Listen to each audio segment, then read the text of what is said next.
Well, good evening. Happy Monday, everyone. Jeez. Happy Monday. Is that every other Monday where we show up for RetroRoots and you guys go, I'm a RetroRoots, and we're like, we literally can't do that. There is a snack. It's an actual snack. It's not a. I know. snack. And Mike is for change the one eating on stream. That's right. I can't. Not a figurative snack. I guys, if you have a Wegmans near you, this stream is sponsored by.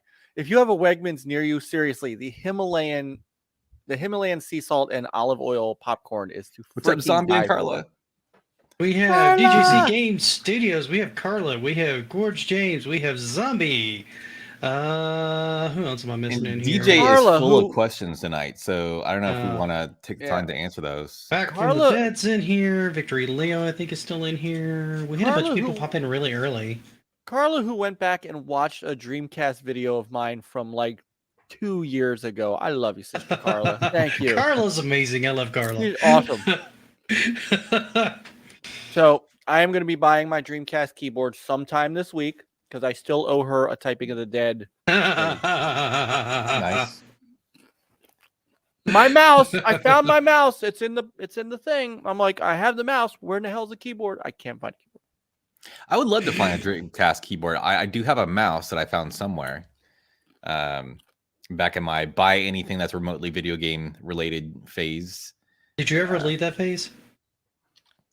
A little bit, because then as like I got married and then like more stuff started coming to my house that wasn't even mine to begin with. It's like that's what happens when you get wow, married. why am I buying this gigantic miracle keyboard piano that I bought anyway? So, so how'd everybody's weekend go?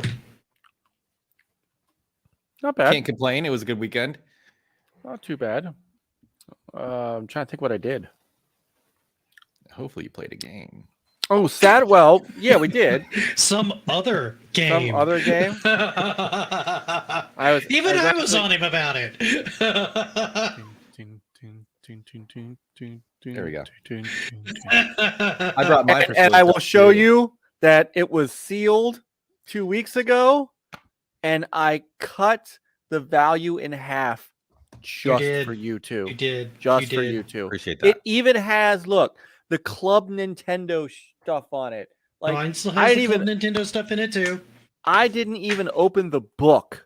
Yeah. The book is still in my green screen is acting all weird because I can't use an actual green screen because StreamYards is being a tool. What's up, Hugo? Good to see you, man. Hey, how you doing, Hugo? And Zombie. I may actually end up turning off the green screen. In fact, that was going to be a cool effect, and now it's just causing all sorts of issues with show and tell. It's being a pain in my butt. I had to turn it off last time too. I wasn't really happy with that. So my weekend was not too amazing. Friday was kind of fun, and then Saturday I sort of paid for Friday fun because I ended up getting a stomach bug. So that knocked me out pretty much all Saturday. Didn't clear up until about 2 o'clock in the morning on Sunday, where I was violently ill. And then I felt better by like the afternoon. So I got a little bit of work written up because I figured, well, what can I do this week? I can't think of anything that I can get done quickly. Let me try to write something up on Other M. So I organized my thoughts for tonight. And maybe I can get something out on that this week. And then like 7 hours later, I'm still writing. So, yeah. You guys wrote stuff down. I did. I wrote stuff down. I also played quite a bit of Horizon Zero Dawn. I've started getting back into that game. So nice. Now, so here's the question for you: is Metroid Other M a shmup? I do not think so. No. You shoot stuff in it. By definition, he answered it. Thanks, Rob. Oh my goodness. I feel it. We feel you, Rob. We feel you. I think Gorge is out for a little bit. He's going to go get some food. I love that crub time. That's awesome. That's right. It's great. So, DJC has a question. Where did the Metro creature go? Just used the outlet to charge itself. Not sure on the biology. The nice lady in blue has mysteriously vanished from the arcade. Yes, she has. She's not on this particular screenshot. She's a very nice lady. She's also like could kick everyone in this room spot. which we might like. Well, she's nice depending on what game you're playing. No, okay, that's kind of fair. In some games, she's a fucking pussycat. Other games, she's actually kind of a badass. Wow. Talk about your segues. Well, we've already started. Wow. So you got something to say, Rob? Yet. Sorry. Mike's just eating the popcorn. He's ready for the show. Right. I like the meme. Hold on.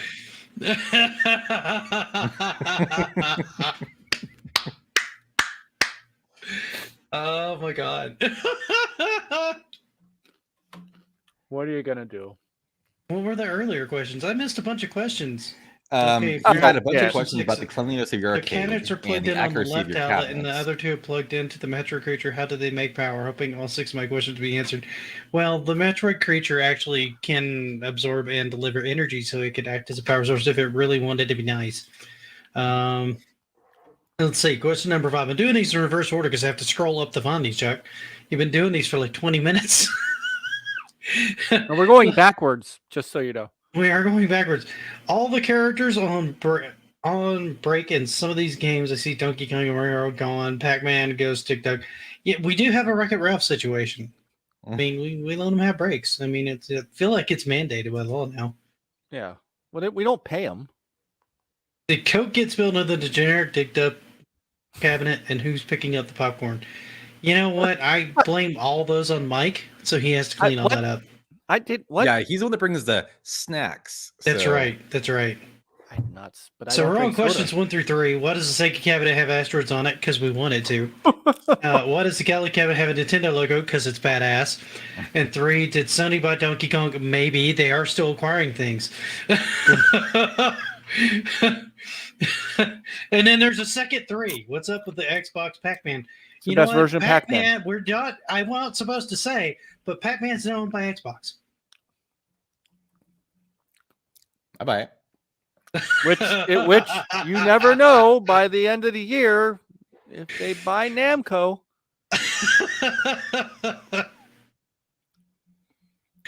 What's up, Panda Sub? Start a new channel. Mike, eat shit. Right, it's not a cooking channel; it's an eating channel. That's right. Panda Sub's here. So happy to see Mac play the worst Metroid game ever. Muslim Power keeps raging machine with cash. Mike Kung Fu Master, and the most handsome, sexy favorite partner, Mr. Sexy Thews. Thank you, Mason. I was wondering how you're going to get through all about that. my very awesome Sifu picture, where I actually donned a. Your thumbnails have gotten a lot more fun since you got a green screen. You've really I'll tell you what, I am am leaning into it. I am really have. It's awesome to see. I am loving it. And you know what's even the best part of it? Peter is leaning into it too. So, I saw that Peter was on some of them. Yeah, so like for our Forza Friday night Forza stream, we both had our Wii steering wheels, and then you guys were dressed up like pirates on like a Sea of Thieves one. It was really goofy. I loved it.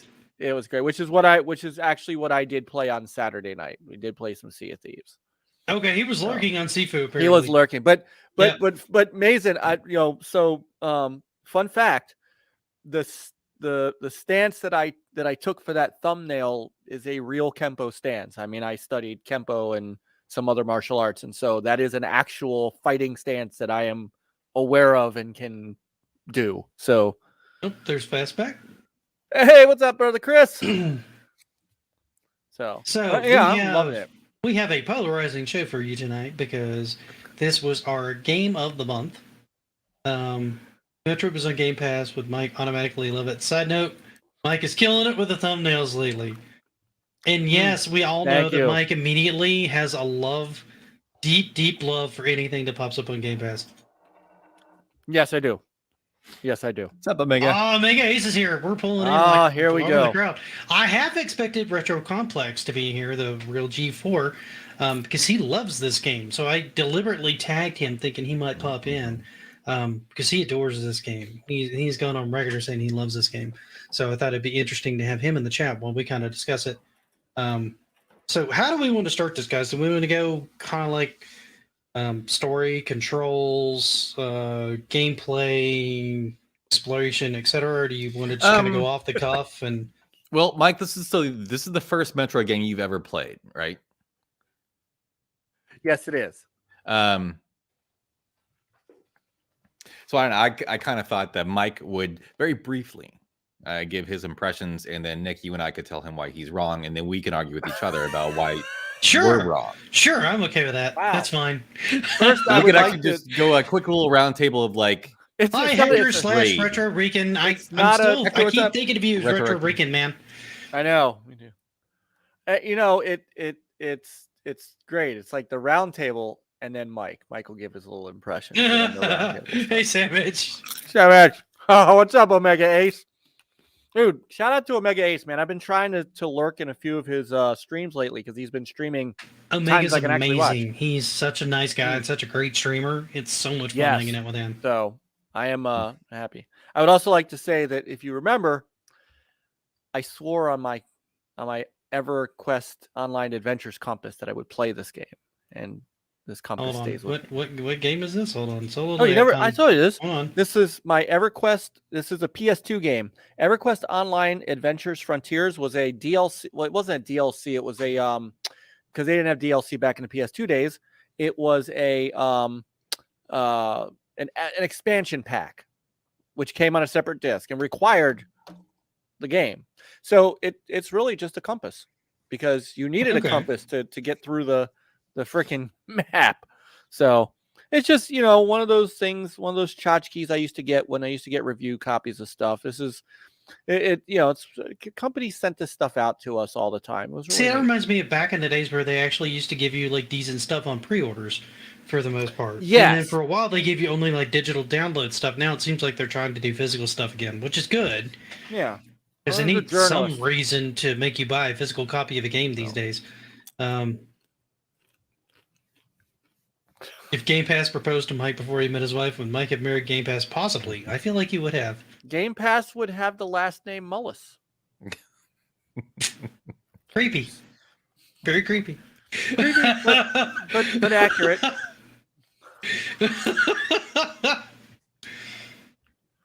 So, Mike, start us off. What'd you think? All right. You and all So- of your, 2 hours in the game? I spent days playing it though. Lies. None of you Well, got I'll that tell you far. why I spent days getting only to 2 hours worth of the actual game. Okay, so as my first official He Metroid kept game, getting lost. that's accurate. We should have started reminding him. Like, It's accurate. As my first official Metroid game, and knowing that this was made by Team Ninja, a crew that I'm very familiar with and like a lot, I liked it. I think it is a neat hybrid mix of a 2D, then 2.5D, then kind of 3D kind of game. I like.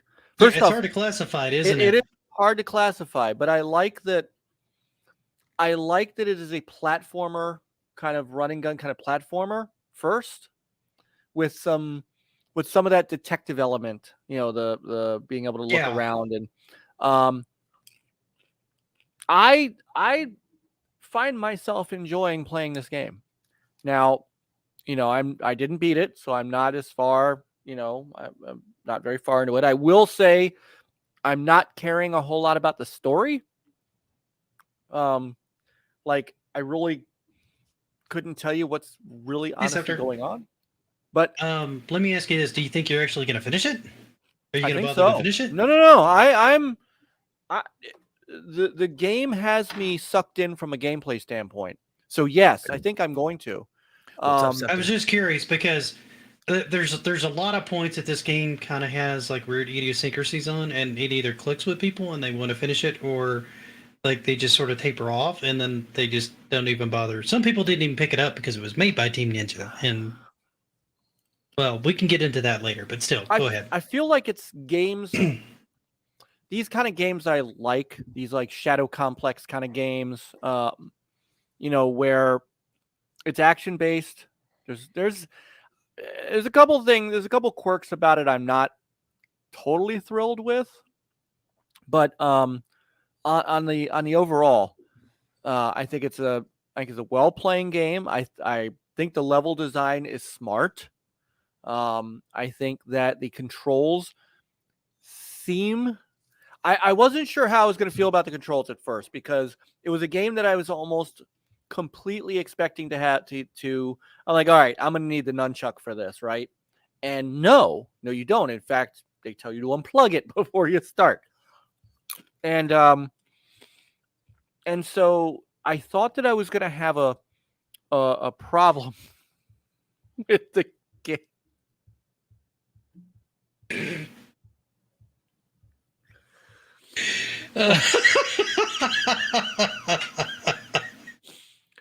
That's episode 4 of 5 dates. Is on all the drugs. He's on all the drugs, which actually, drugs. but which explains a lot of the choices he's making in that 5 dates game right now. I gotta finish that up. I want one where you can like pick and choose, not the one where it just goes through all of them, because I like the interactive ones like that. I think that's a cool idea. Yeah. I watched the first 2 parts. I just haven't gotten to the third. I'm on the 3rd part too. I'm now vested in Vinny getting one of these women. I feel bad for Vinny in part 2. I felt bad when Maya faked hung up on him. Oh, the Wi-Fi in my house. I'm sorry, I tripped over it while I was drunk. But anyway, back to Metroid. The controls to me were intuitive. I found myself not having a problem with it. In fact, Scrambles? I did not have a problem. Hey, Scrambles. I did not have a problem going back and forth between, using it. So holding, I should have brought a Wii controller down with me. Holding it. Hold it like you're. Yes, right. Holding it horizontally and then pointing it at the screen to do, the that stuff. I actually didn't have any real issues with it. Took me a couple minutes to kind of get used to it, but there's times like when you're hanging on something and you're moving down, you're hanging on something, you're moving down a track, and you actually need to do that to get where you need to go. I didn't have a lot of problems with that. So again, the story, Samus run through this building, shoot stuff, find stuff. Okay, but I'm hooked in. So hi, Freaka 4.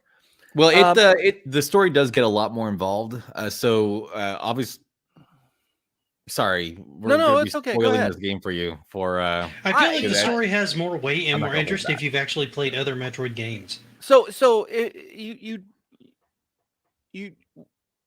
I don't know that you're going to spoil the game for me by spoiling the story, because you don't, Scepter. You don't use it at all, and I have points on that for later. But yeah, let's let Mike get his thing. Well, no, I'm ready for the free flowing discussion part of this, because there are some issues that I do have, and yes, I started the Metroid saga with Other M. Just to kind of catch everyone up, this is we plan this out a little bit. We're pointing in the right direction. Nick was the one that originally played this game. He liked it. I've never played this game. Huge Metroid fan. This is the only one I've never played. Mike has not played a single Metroid. So we thought that was a really good swath of gaming experiences to make this kind of an interesting take where Mike can actually judge this with. God damn it! There we go. I do that all Mike the time. can judge this based on not having been tainted with any other games or expectations, so he can kind of judge it based on that. Right. Nick can see how this compares to how he took it originally, and me going in expecting to not like it, how that actually panned out in the long run. So That was what the idea was. So there was actually some method to this madness. We could have started with a different game, but we could have. In in an ideal world, this is probably not the first one I would start Mike off on. I would probably, in my opinion, I'd probably say Super Metroid. Yeah, Super Metroid. The original Metroid's great, but it doesn't have any kind of map system. If I was going to tell you to go back and play one of those, I'd probably play Zero Mission. Wow. But it's also A, more accessible, and B, harder. And the original Metroid somehow they did both. I don't know how they pulled it out, but they did. So it's kind of a weird oddity in that respect. But it plays very much like a traditional Metroid, because up until this point, Metroid had most of the Metroid games had been just straight 2D exploration platformers, right? With a heavy focus on exploration and getting lost and then finding something and then opening up new avenues. And then all your weapons, armaments, everything like that were used as a dual function. They were both used offensively and for exploration, right? Or defensively and for exploration. Usually dual function on pretty much everything. And then Retro Studios brought us the Metroid Prime series, which left the exploration and everything like that intact, and most of what you understand as a Metroid game intact, but put it into first person. Now, that has a little bit mixed results. Most people really love the Prime series. I find that it uses too many buttons, and sometimes in combat can become a little cumbersome, particularly later in the game, to try to hit everything you need to hit to do what you need to do. So I had some initial frustrations. I'm going to go back and play that series again, because the one I love the most, I want to say, is Corruption, and that's the one that was on the Wii. Mm-hmm. And then we got Other M on the very tail end of Corruption, which brought us an entirely new way of looking at and interacting with the Metroid universe. So and it's the only game that plays like this out of all of them. I do remember when this game came out, there was resentment that Retro Studios was not doing this game. Because there was all just to go back even a little bit further, this Retro Studios got the same treatment when they did it. It's like this weird team is making from Texas is making this weird first person. So it's basically like Heath Ledger as the Joker. He got shit on a lot until people actually saw the movie, and people dumped all over Metroid Prime until they played the game, and then they dumped on this one because it wasn't like Metroid Prime. And I think that this was Metroid Other M, I think, was a pretty strong reaction to maybe the complexity of the Prime series, because this goes almost like in the opposite direction as far as the simplicity of control, where to me, the simplicity of the controls is an issue. Like I did not like I have no problem holding. I mean, I played Nintendo games from the virtual consoles. I'm used to holding the controller like this. It was ridiculous to have to do this every time you wanted to fire a missile. I hated that. That was ridiculous. You got some other buttons here. How about press this button to activate the missiles? I can play it like usual. I shouldn't have to go into first person mode to fire missiles. And I think I know why. I think what they wanted was that element of, so like when you're running around, or either in running form or in ball form, you really were kind of point and shoot, and sometimes you could be straight ahead and just the auto fire in there, the auto aim in there is interesting. I think they did that with the missiles because they wanted you to actually aim them. Because if you notice, there's parts of it's not just the enemies that you have to shoot, but there are doors and doors and buttons or panels rather, and stuff that you have to find and shoot as part of the exploration. So I kind of get why they did that. And maybe because it's the advantage I have of never playing another Metroid game and not having that baseline of this is the only thing she's going to be able to do. So yeah, and see, in the other Metroid games, there's a couple of quirks in this one that I think they did for accessibility, and I'll go into that here in a minute, because Sakamoto has had sort of an agenda with the Metroid series since he started really taking it over as lead director. which he did right around the time of Zero Mission and Fusion, where he was the primary brainchild behind the series, outside of Prime, which he had no involvement in. So he has his way of looking at it, and Retro Studios has their way of looking at Metroid, right? Right. Well, interesting about Prime, and this is why I want to go back and find it. You know, I always cross my fingers I might get it in a Video Games Monthly box or something. Ha ha ha. But you know, that was a Miyamoto game. He produced Prime. Yeah. So that gives me some kind of drove the production of that game. He did. Retro Studios was really struggling with it, and he stepped in and as he often does, for better or worse. And he I think it was his idea to make it a first-person game. Yeah. Actually, he saw a totally different game. He went to Retro Studios that they had acquired, and they had about 5 games on there. And I want to say it was like Hot Chicks with Guns was the working name of the title at the time. And he canned everything but that one game. And then he said, by the way, this is going to become like the next Metroid game. And they went, I'm sorry, excuse me? And started working on it. And so it took him like almost 2 years, I want to say, to come up with the first level. And then he said, great, you got 9 months to build the rest of the game. Nice. And that's how Metroid Prime kind of came about. I've got some of the details wrong because it's been a while since I researched that. I did more research on the Other M than I did Prime coming into this conversation. But that's sort of roughly how that worked. Now, another thing that I'd like to say, but as like in the form of a question, my understanding is that the Metroid series is more popular in the West than it is in Japan. It absolutely is. Okay. And that comes into things I had to say about the game. Let me kind of tilt this conversation to go into that a little bit. All right. Well, by the way, the chat, I know half the chat wants to fight me because this is the first Metroid game I've ever played. But you guys have to understand, I grew up a Sega guy. So I was, Genesis, all that stuff. By the time I got to the Nintendo platform, was the Nintendo 64, there was no Metroid for the 64.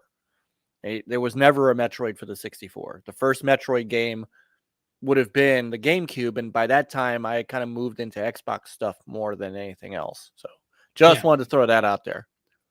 So, Sakamoto, who actually took over the Metroid franchise at one point, and I've got a video I'm working on that's kind of going to go into this in hopefully a little bit more detail, or at least in a little bit more organized detail, so you guys can look for that eventually on the channel. Was really fixated on trying to make Metroid mainstream in Japan, okay? In the West and in Europe, Metroid was already a pretty big success. But much like how all of Japan viewed things in the 90s, they viewed Japan as the only thing that really mattered. Nothing else really mattered outside of Japan. So he had spent several games trying to mainstream and streamline the Metroid formula in Japan. The first one was Metroid Fusion, which met with pretty good success in the West. Pretty much everybody loves Fusion, and didn't really do as well as I think he wanted it to in Japan. And then he also did Zero Mission, which was a re-envisioning of the original Metroid game. So it's basically the original Metroid game with some new niceties added to it, and a map system, which it didn't have before. It also got significantly more challenging. So it was a little bit more accessible for people to walk into because they had a map. They had more markers and stuff to help them navigate the game. They had more icons and things on the map to show them where to go so they didn't get lost quite as easily, to kind of, ease people into the experience. And I don't think either one of those took off with the Japanese audience the way he wanted them to. So he had this vision of trying to streamline the Metroid franchise and make it a little more action focused and a little bit more streamlined so that the Japanese market would take to it easier. So he farmed around to a couple of groups until he finally talked to Team Ninja, who had just been coming off making basically the Ninja Gaiden games along with the Dead or Alive games, because they only had 3 titles at the time that they were working on, 3 active franchises. You had Dead or Alive, you had Ninja Gaiden, and then you had DOA Extreme Volleyball. Those were the only 3 things they had going for them at that time. They hadn't done anything with Neo. They hadn't done Other M yet. They're still primarily like a DOA house, as far as I can tell, outside of Neo. And I like DOA, but put the people who made Dead or Alive and the people who made Ninja Gaiden in charge of something like Metroid. From a Metroid enthusiast standpoint of the isolation, exploration, the discovery aspect of it, didn't make a lot of sense. Yeah. So part of that issue, and I kind of have it. I know I was covering Team Ninja back in the day, when for the NLG website when I had the site, and while they're great, I don't think they were the same after Itagaki-san left. I mean, the guy, Ninja Gaiden was created really by Tomonobu Itagaki, and I got to meet him at E3 one year. Dude is as badass as he looks in pictures. When we interviewed him, he literally he glasses on, the whole 9 yards. Panda, this is pretty much your answer. They have never been big on sci-fi ever, with the exception of Final Fantasy. And so selling them, Final Fantasy is as much fantasy as it is sci-fi. So it has far more fantasy elements. It's not sci-fi and it's not sci-fi horror. All right, fair. And Metroid kind of falls in both because it really got its main inspiration from the Alien series. The original Metroid was the brainchild of the original Metroid came from Alien. Because they were watching Alien and they wanted to make a game that had that sense of isolation, that sense of danger around every corner that they got from the original Alien movie. And so that's what they came up with to kind of emulate that, right? They wanted that kind of cinematic style experience from Alien in a video game. And that's where the brainchild of that really came from, right? So it worked here. Yeah. Not there. So what I was getting at was the guy who took over for Itagaki when he left, who did Ninja Gaiden Sigma, 2 Sigma, not the same. I don't think they've been the same since. I mean, nothing against Yosuke, his name Hayashi, but he didn't have that same attitude. And so you kind of see that in Other M. I think Itagaki-san would have made a much harder edged Other M, to be honest with you.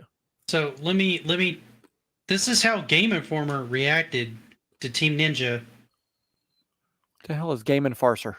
Hey, this is Game Informer's April Fool's episode called Game Enforcer, where this was shortly after everybody had heard that Team Ninja was going to be working on Metroid Other M. That was my impression of how they would handle the game. Also, they would over-sexualize Samus. Which it didn't. They sort of did.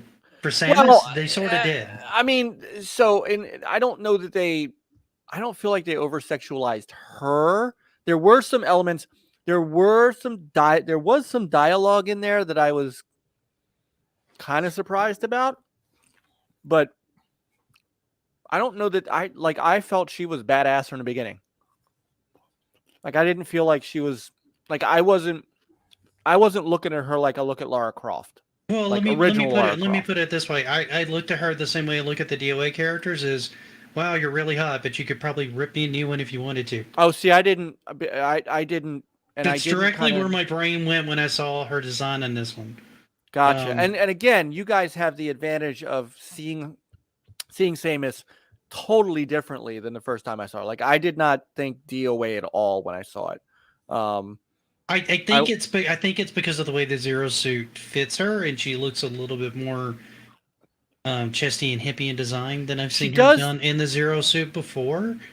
So she's a little more hypersexualized in this revision than she has been in any other revision I've seen her.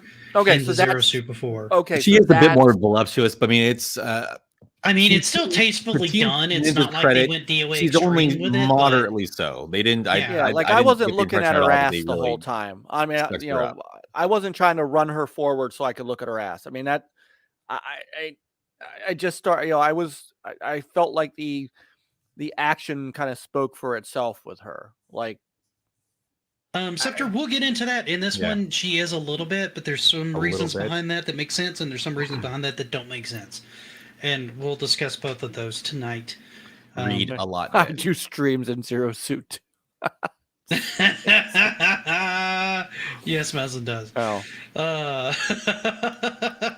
So I feel like in this Metroid discussion, and I've sat through a lot of Metroid discussions with you guys, just listening to you guys talk about it, and I've learned a lot.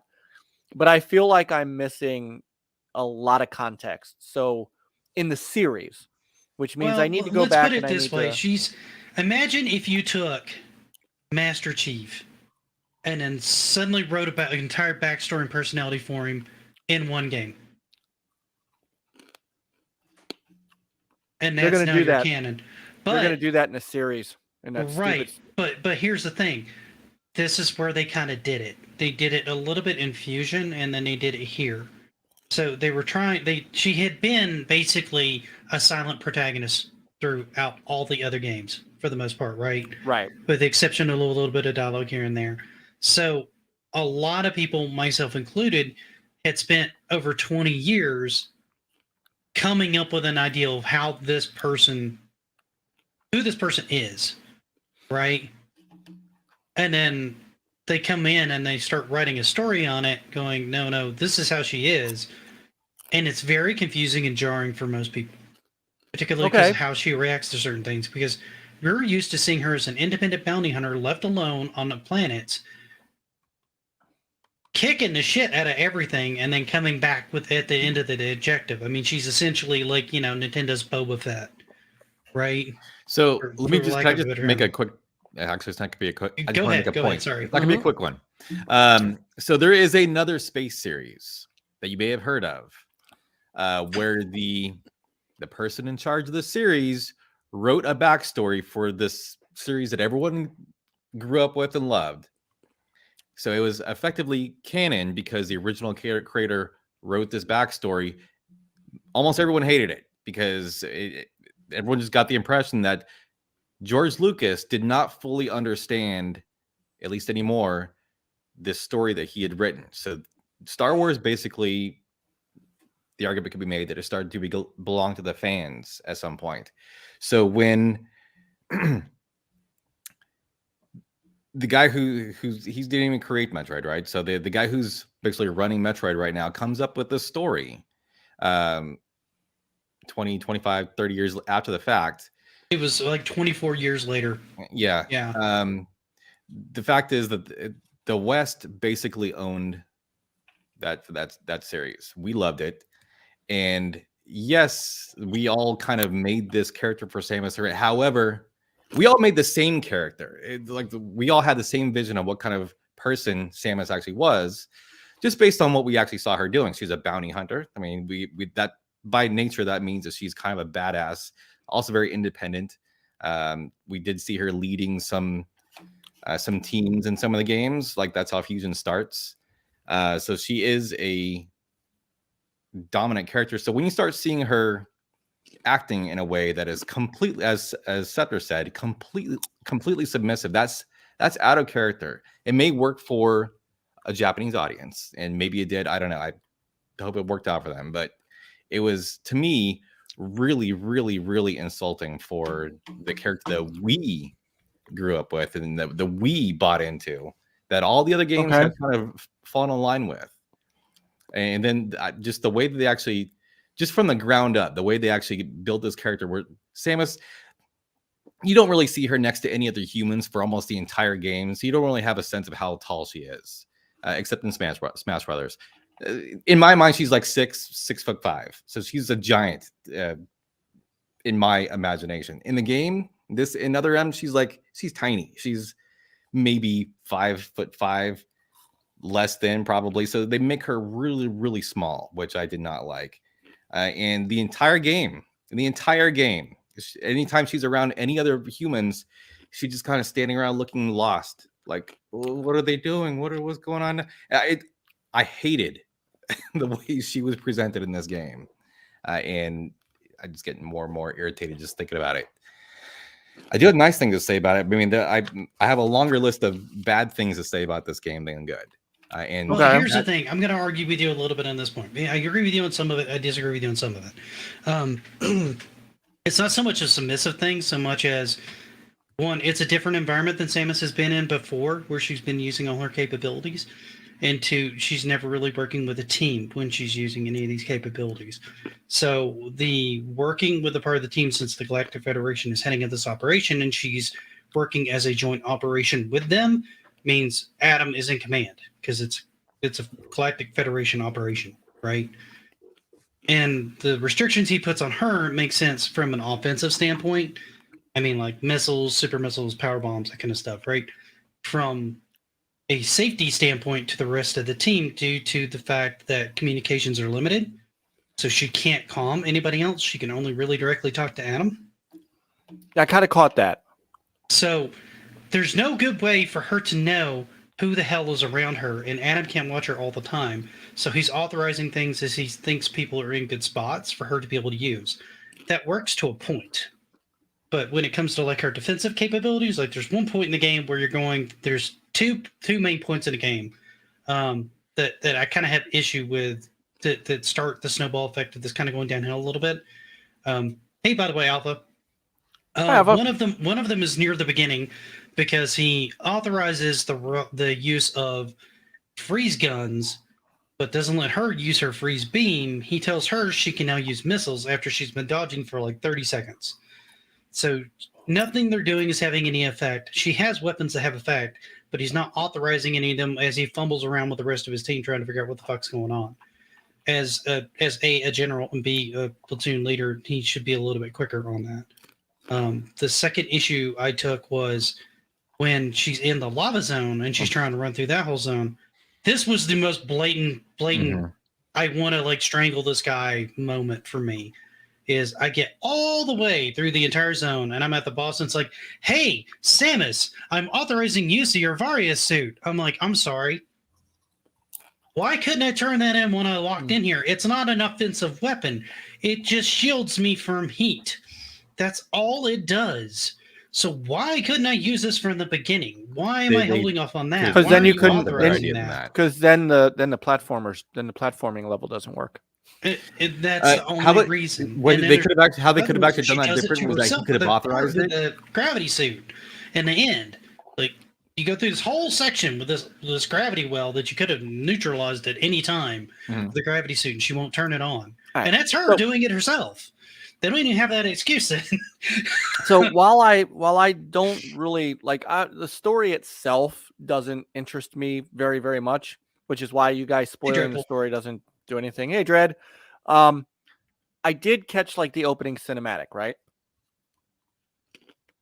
Now, according to the opening cinematic, the reason that she joined the group was because because she knew two people that were there. Apparently, Adam was like a commanding officer to her from before.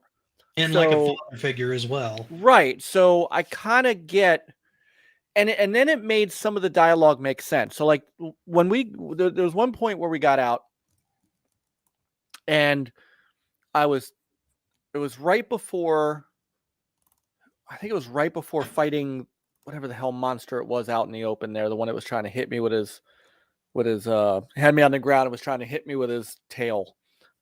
Starts with a G. I kind of don't want to spoil the part because that's as someone who's never played Metroid before, how cool that reveal is going to be totally lost on you, but it's really cool.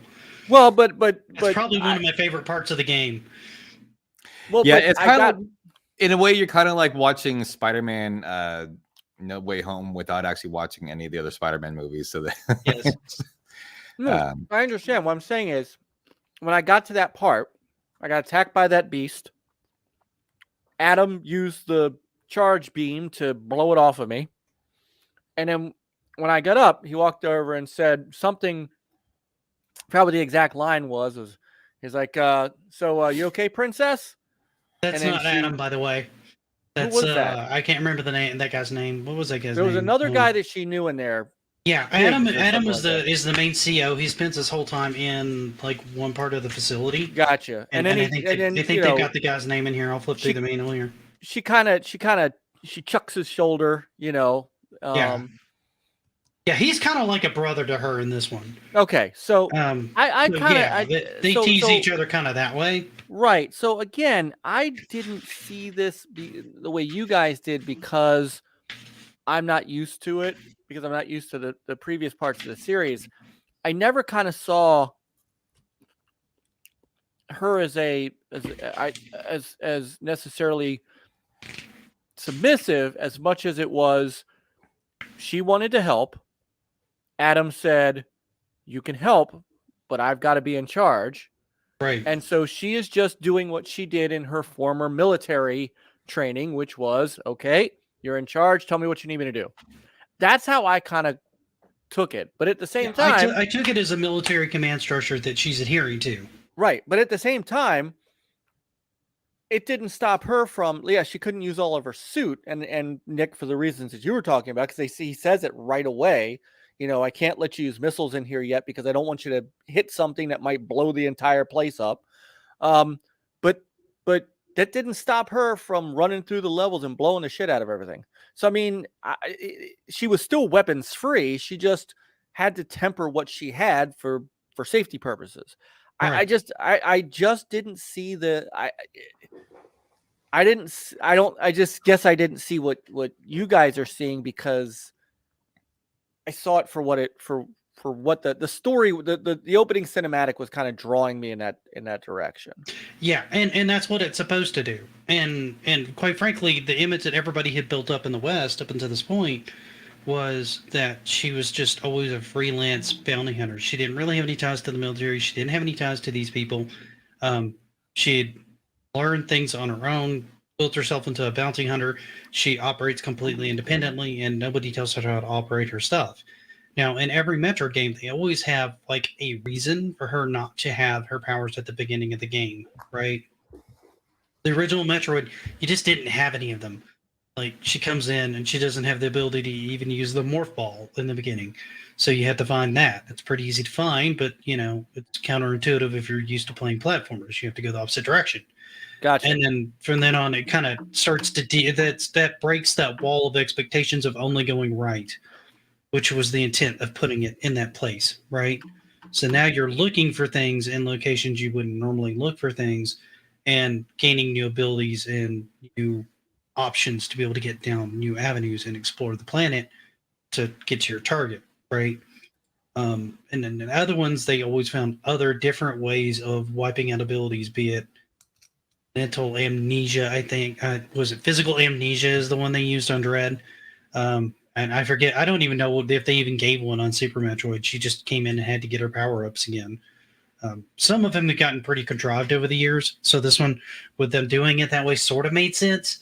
But it also killed some of the exploration of the game, because part of how Metroid has always traditionally worked, I think this is another reason that Metroid purists balk at this game in particular, is you always find stuff like the morph ball, you find stuff like the power bomb and the missiles, find the ice beam, you find the wave beam and all this other stuff that you unlock in the game. And it's locked through progression. And sometimes you can break those progression rules if you're clever and you know how to do it and where to go, and you can get things early. Can't do that here. It does not allow you that freedom of self-exploration and discovery that is key to the entire Metroid series as a whole up to this point. Even through Prime, it was that way. So even when they took it to first person, they kept that in there as part of the DNA, and they ripped it out in this one in particular, which was very jarring to most of the audience. Okay, and again, I'm lacking that. I'm unfortunately lacking that context. What's up, Money?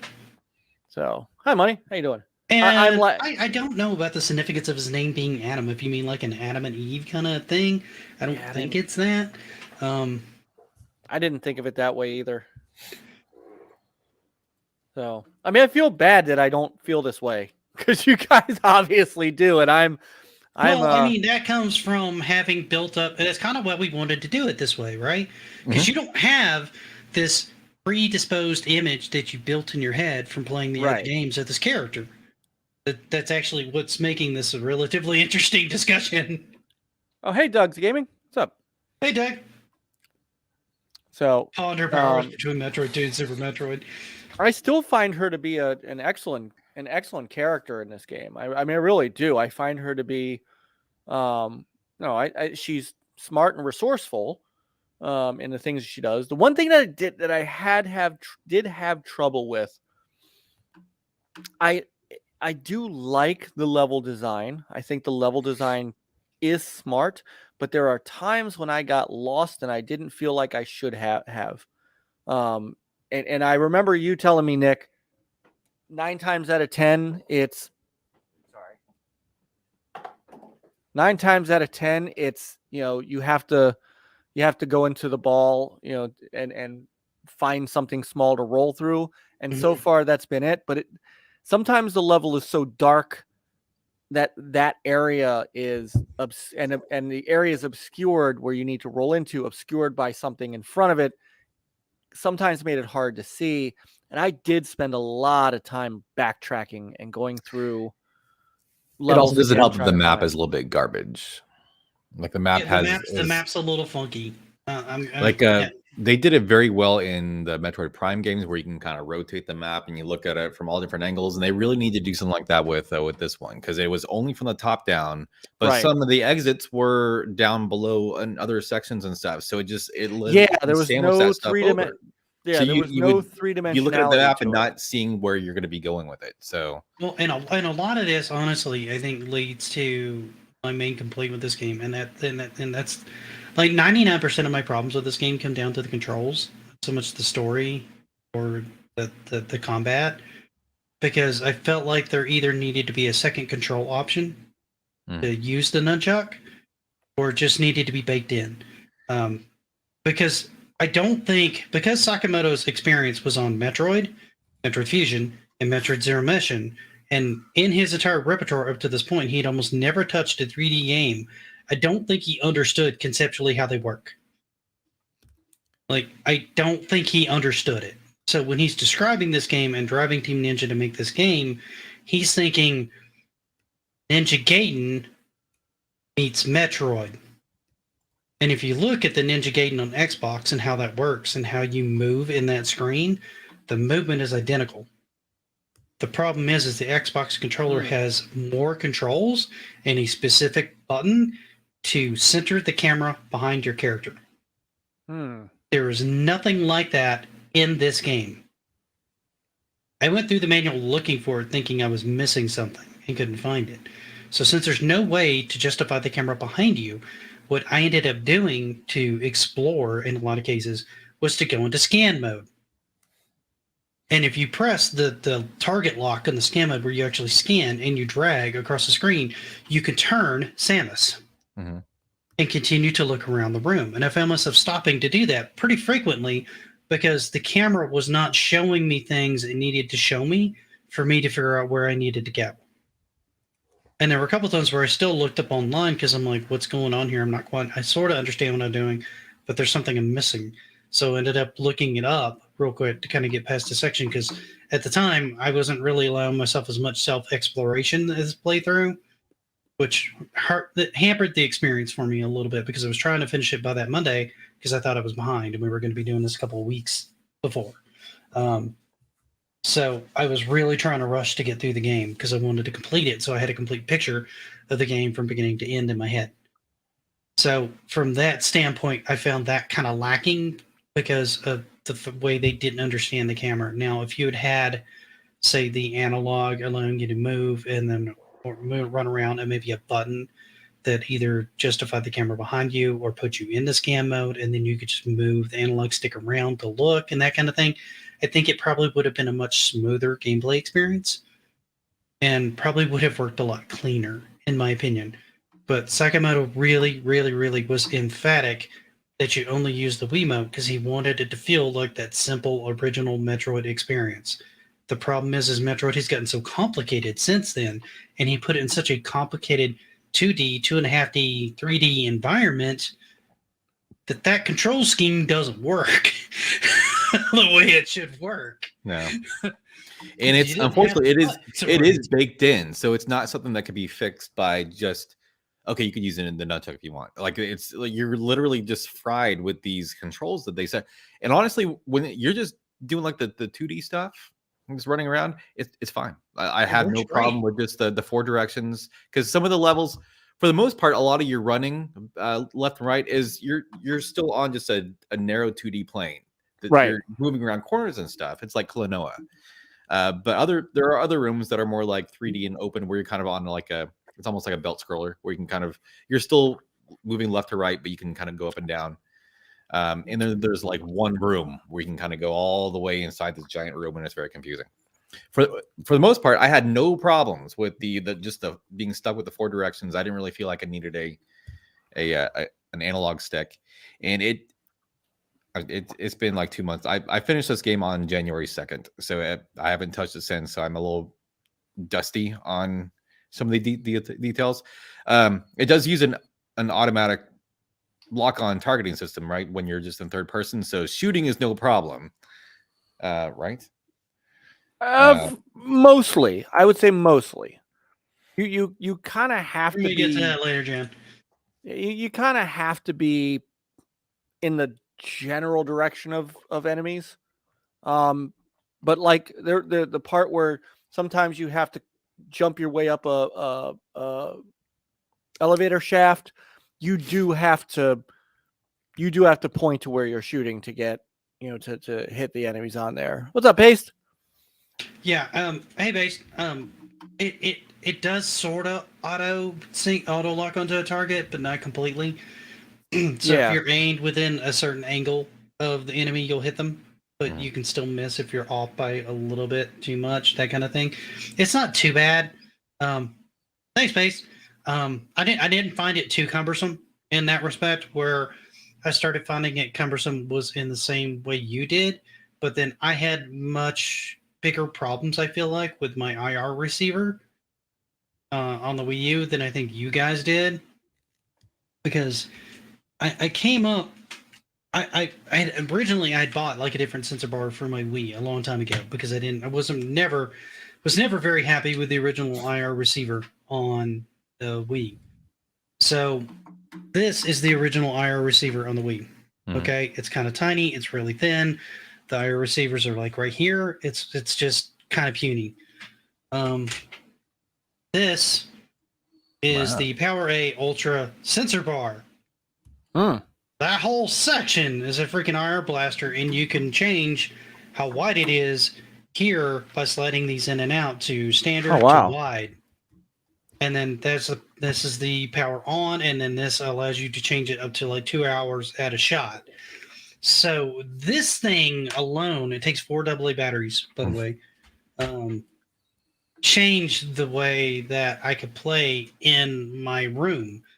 Because originally, when I was aiming the controller at the screen with the original IR receiver, it would go into scan mode and then would pull me out. And then and I'd have to aim it again, and I'd have to aim it again. And a lot of times it just wouldn't stay. I was fighting it the whole time. So I unplugged it and just turned this thing on, because when you just put the batteries in and you turn this thing on, it immediately syncs to the Wii or the Wii U, whichever one's powered on. So it just immediately works. There's like no syncing it. There's no nothing. You just power it on and it works. I don't know why more shit doesn't work this way. It's amazing. And that I put it on the wide band, and that fixed everything on it. I no longer had that particular issue. Now, I still struggled with some of the mechanics because I didn't farm as many health tanks as some of you guys did, or I was just playing badly.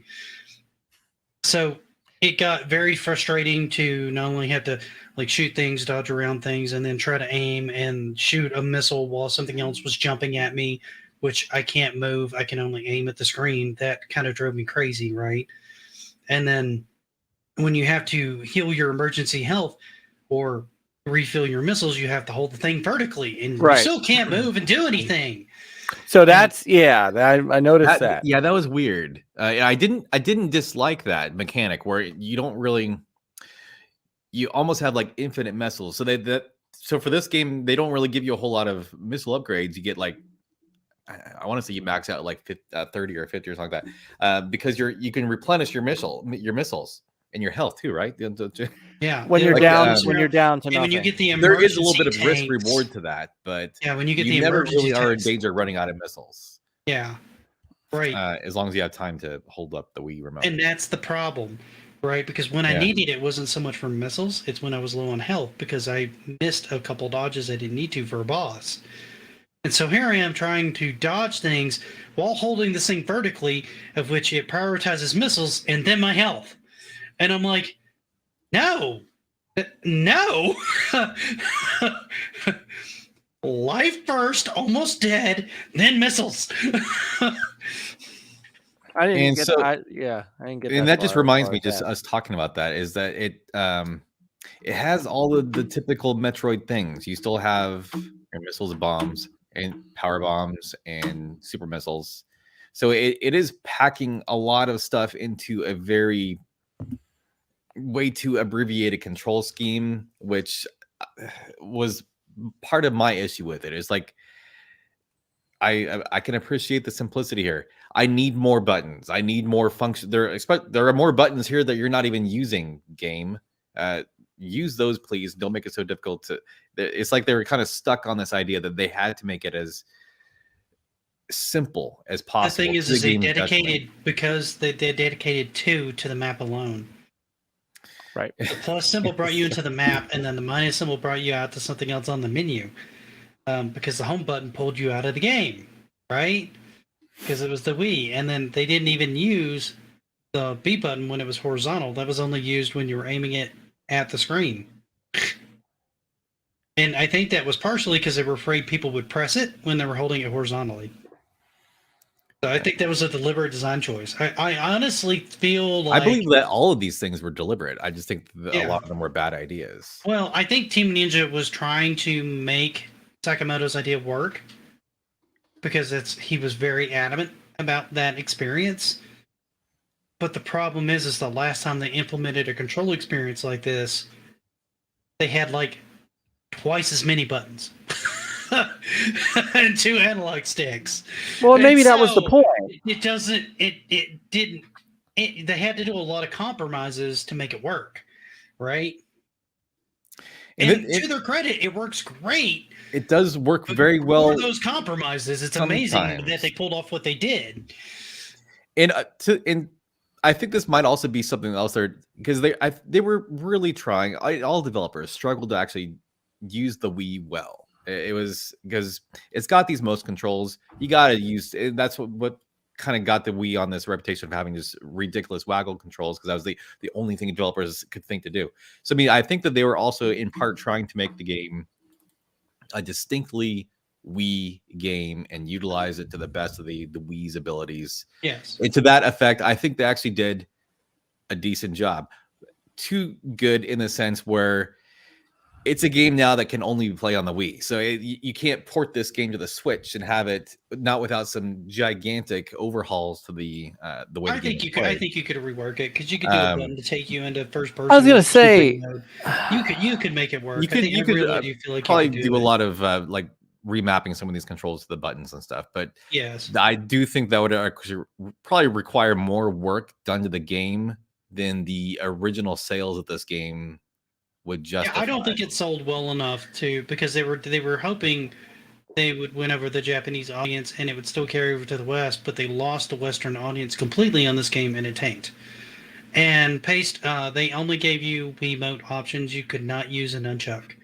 Right. And when that was brought up to Sakamoto, that if he was going to have a second control option, he emphatically said, no, we feel this works perfectly. And he's wrong. But, it was his choice to make. It needed a couple more buttons. It needed, if you had plugged in the freaking nunchuck, it fixes like 90% of my problems with the game. Because you could have just used the analog stick the same way you use the D-pad, and then you could have used those 2 buttons on the front. You would have used the D-pad like you did in Metroid Prime, where it's like D-pad there to switch between things, and it would have worked perfectly fine, and the game experience would have been so much smoother. But he thought that was, in his own words, he said the nunchuck was more, in his mind, for core gamers, and he wanted this to appeal to more casual gamers. Like, I don't know why he was calling Japanese people casual gamers. That doesn't even enter into my brain. Because I've always got this Casey, image you of hold them the being remote like hardcore this. gamers. You go like this. You hold Yeah. it like an I- NES I- controller, and then like this when you want to fire a missile. Yeah. Yeah, Wiimote only. Yeah, I don't know that and part of this too is I hate the nunchuck. I just, because the nunchuck is not connected to it's not like a piece of the controller, and something I have to hold like out here in the ether while I'm holding on to the other stick. Like, I don't do well with this. I've never done well with nunchuck, and I think you would lose some of that, because the whole point of, in my mind, the whole point of pointing the Wii remote at the screen is to switch into her first person mode, and holding it horizontally is to run through the 3D part. I don't know how you hold the nunchuck in one hand, hold the Wiimote horizontally to do all the things you guys are trying to do, because you're really going to have to hold it vertically, which means you're going to have to point it towards the screen, and that's going to screw up the mechanic of the looking around and stuff. I'm not sure. Well, I don't think it does. you 'cause played hit a Resident Evil single 4 button though, to go right? into that mode. No, I don't And then remember. you could Not use on the nunchuck Wii. to just look Okay. You could just use the Wiimote to look around. Well, the Resident Evil 4 on the Wii had those exact controls that we're describing, and there's no first person mode, but there's like the sniper mode and stuff. So you just basically would be holding a trigger to enter your first person viewpoint, and it worked great. In my opinion, I think the Wii version of Resident Evil 4 is probably the definitive version. Not all the buttons were in really comfortable spots, but it worked fantastic. You use the thumbstick for movement, and you use this to point at the screen. That was your reticule. So I mean, that control scheme would have one-to-one worked perfectly in the game that Nick and I are describing right now. Yeah. If they just done different stuff, if they hadn't been so stubborn about wanting to use it as, There's a possibility I might Just not a have liked simple it thing. as much. Because that's a feel- risk I'm honestly, willing to take though, because I did not because like this is all about you, Rob. Well, No, and here's the reason. Like, having the singular nunchuck with it not being attached to the controller isn't that big a deal, because I'm just holding it in my left hand, which is how I always hold it. Right. And honestly, it makes the controller more ambidextrous having it separate, because then if you're left-handed, you could have the Wiimote in your left hand, and you can have the nunchuck in your right hand, right? So the controller joint was great from an ambidextrous standpoint for lefties and righties, because it's less awkward for them. For you not having it separate and finding it weird, I mean, you don't even have to hold the nunchuck up. You can just set it in your lap and just use it to move around and hit the buttons, and then you can hold the Wiimote, which is how almost everybody did, because the Wiimote had all the motion on it. The nunchuck was just for navigation. That's all it was for, like any analog stick. But it also had the advantage of having 2 more buttons. Yeah, right. That's key. And that's what it needed, because you easily could have just hit one button on that, and then all of a sudden you're in first person mode, and then your Wiimote's just scanning around, you're shooting, and then you release it, and all of a sudden you're back in the 3D mode and you're running around again. Or even just holding a button to like charge your missiles and ammo, using the other button for that, instead of having to hold the thing vertically. That way you can like continue to hold the thing more naturally and use it that way. To me, it makes more sense. In my brain, but I'm more used to the Wii than you are, right? Well, because another question I would ask is, hey, Brosub, how you doing? Another question I would ask is, Resident Evil is a different game to me. Like, Resident Evil is not as fast paced as this is. Okay. You have a little more time to manipulate those controls. And again, this is just me. I feel like I wouldn't have as good a reaction time, strange as it sounds, by having to use both these things together, and then trying to figure out how to. I kind of like the simplicity, and I'm actually surprised that more people don't, considering what it came from with, because I feel like they were trying to emulate the original NES controls. Just They with more were, and buttons. some games did that very successfully. They had a punch out on the Wii that worked exactly that Man, way. I need and to it worked, pl- I need to and it play worked that. beautifully. I do need to try that. This needed to do too many things, and to show you how it still gets simple. Instead of using 1 and 2, you use the analog and the D-pad. You use the analog stick for the movement. You use A, and then you use B on the bottom. Those are your 2 buttons that you would primarily use. And you can do everything that you're already doing.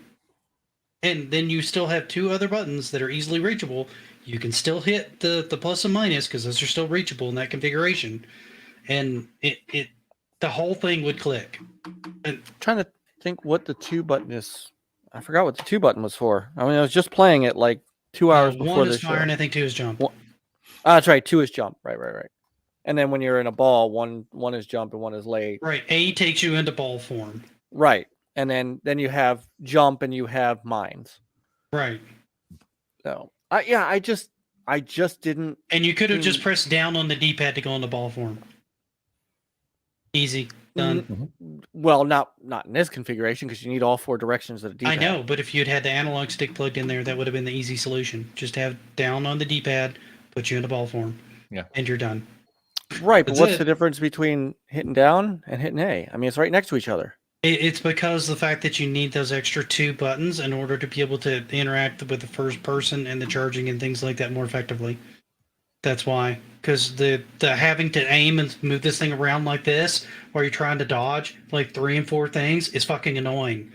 And it kills the Wii experience when it's designed for more of a 3D experience. The entire Wii experience was designed to always have the Wiimote pointed at the screen, not to hold it horizontally. It is very jarring to have to go from for like 70% of the game is played like this to all of a sudden having to go and you have to. Sometimes it's quick. Sometimes the game expects you to react with unreasonable speed to go from this to being ready like this. All right, so am I thinking that are we thinking that is later in the game? That I'm thinking as you get deeper in the game, it becomes more cumbersome to do.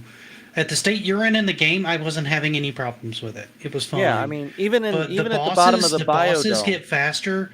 The enemies get more aggressive and have more dynamic attacks and use the 3D space better. Certain modes they'll go into require you to use missiles to attack them, while they can shoot you with impunity, and they don't have that problem. So a lot of times for the boss battles is actually what it comes down to. And the boss battles can be a bit of a struggle with it as well. Some of them are worse than others. But yeah, it becomes kind of a risk reward thing. Like there's a couple bosses where they're charging an attack, and you really, really don't want to be in the middle of that attack, but that's your opportunity to attack them as well. So you're stuck in this motion trying to charge up an attack while you're basically playing chicken to hit the boss. And while that adds some tension, it's also insanely frustrating from a Metroid standpoint because you're not used to doing that in Metroid games. I'm missing the context in which I'm just finding it more of a challenge to figure out when strategically I need to fire a missile. And I think the best example that I have from as far as I've gotten in the game was when you fall down the biodome. I keep saying biodome. The bio area. Like you fall down. Hey, what's up, Jeff? You fall down this big giant thing, and all of a sudden all the flies and stuff are shooting at you, and then these buds come out and they're shooting. That is actually one of the first kind of struggle bus spots for this control scheme for me. Gotcha. Particularly when you get to the second phase of that fight where you have to kill the thing in that pod. I don't know if you got that far or not. I got that far. Yeah. That becomes a bit of a struggle because you have to clear everything out normally, and then you have to flip, and then you have to shoot it, but sometimes things will get in the way, and then you're shooting them with the missiles, and then you're having to charge missiles, and then you're having to dodge everything again, then you're having to try to aim at it again, and it's not the worst. It gets worse from there as far as bosses go on that. I think that's one of the first examples where I started really feeling like this was getting too clunky for what they had in mind. Gotcha, because I think what I ended up doing was at that point I had the charged scatter shot laser. So the whatever they call, God damn it, I don't remember what they call it. the charge shot that then hits multiple targets. Yeah, So I would run diffuse shot. I think they call it. Hold on, I've got the book. I mean, I'm got the book right freaking here. But it's what I would end up doing is I would charge that up, run around, hit all those things at once, point, hit the guy, hit the little grub thing in the middle with 2 missiles, kill the other things, hit the guy with 2 missiles. He was done. Like, I honestly blew through that. Yeah, I had to do that one again because I kept getting like pinged by things while I was trying to deal with them, and there were so many enemies coming at me, and I ended up accidentally targeting things. I think that fight took me maybe 2 or 3 times. Later fights didn't take me as long, but I was still readjusting to the control scheme. And I'm trying to find that fight so we can show that to people. I did not record that fight because I just did it tonight. I'm looking at what.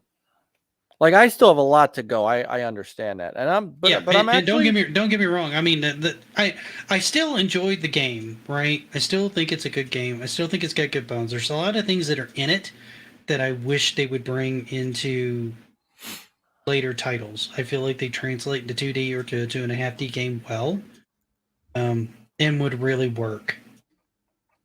Hold on, I think I've got it here. Yeah, here we go. Okay. I'll get the fight up right here. So this is the fight he's talking about, Yes. right? Yeah. So this is the boss that he's talking about. And matter of fact, this guy is actually... Well, this guy finished the game in like an hour and a half. So while I'd spent a significant amount of time past this part in the game, this is actually decently deep in the game. There's 2 or 3 other really bigger fights that are in here, but this has the most numbers.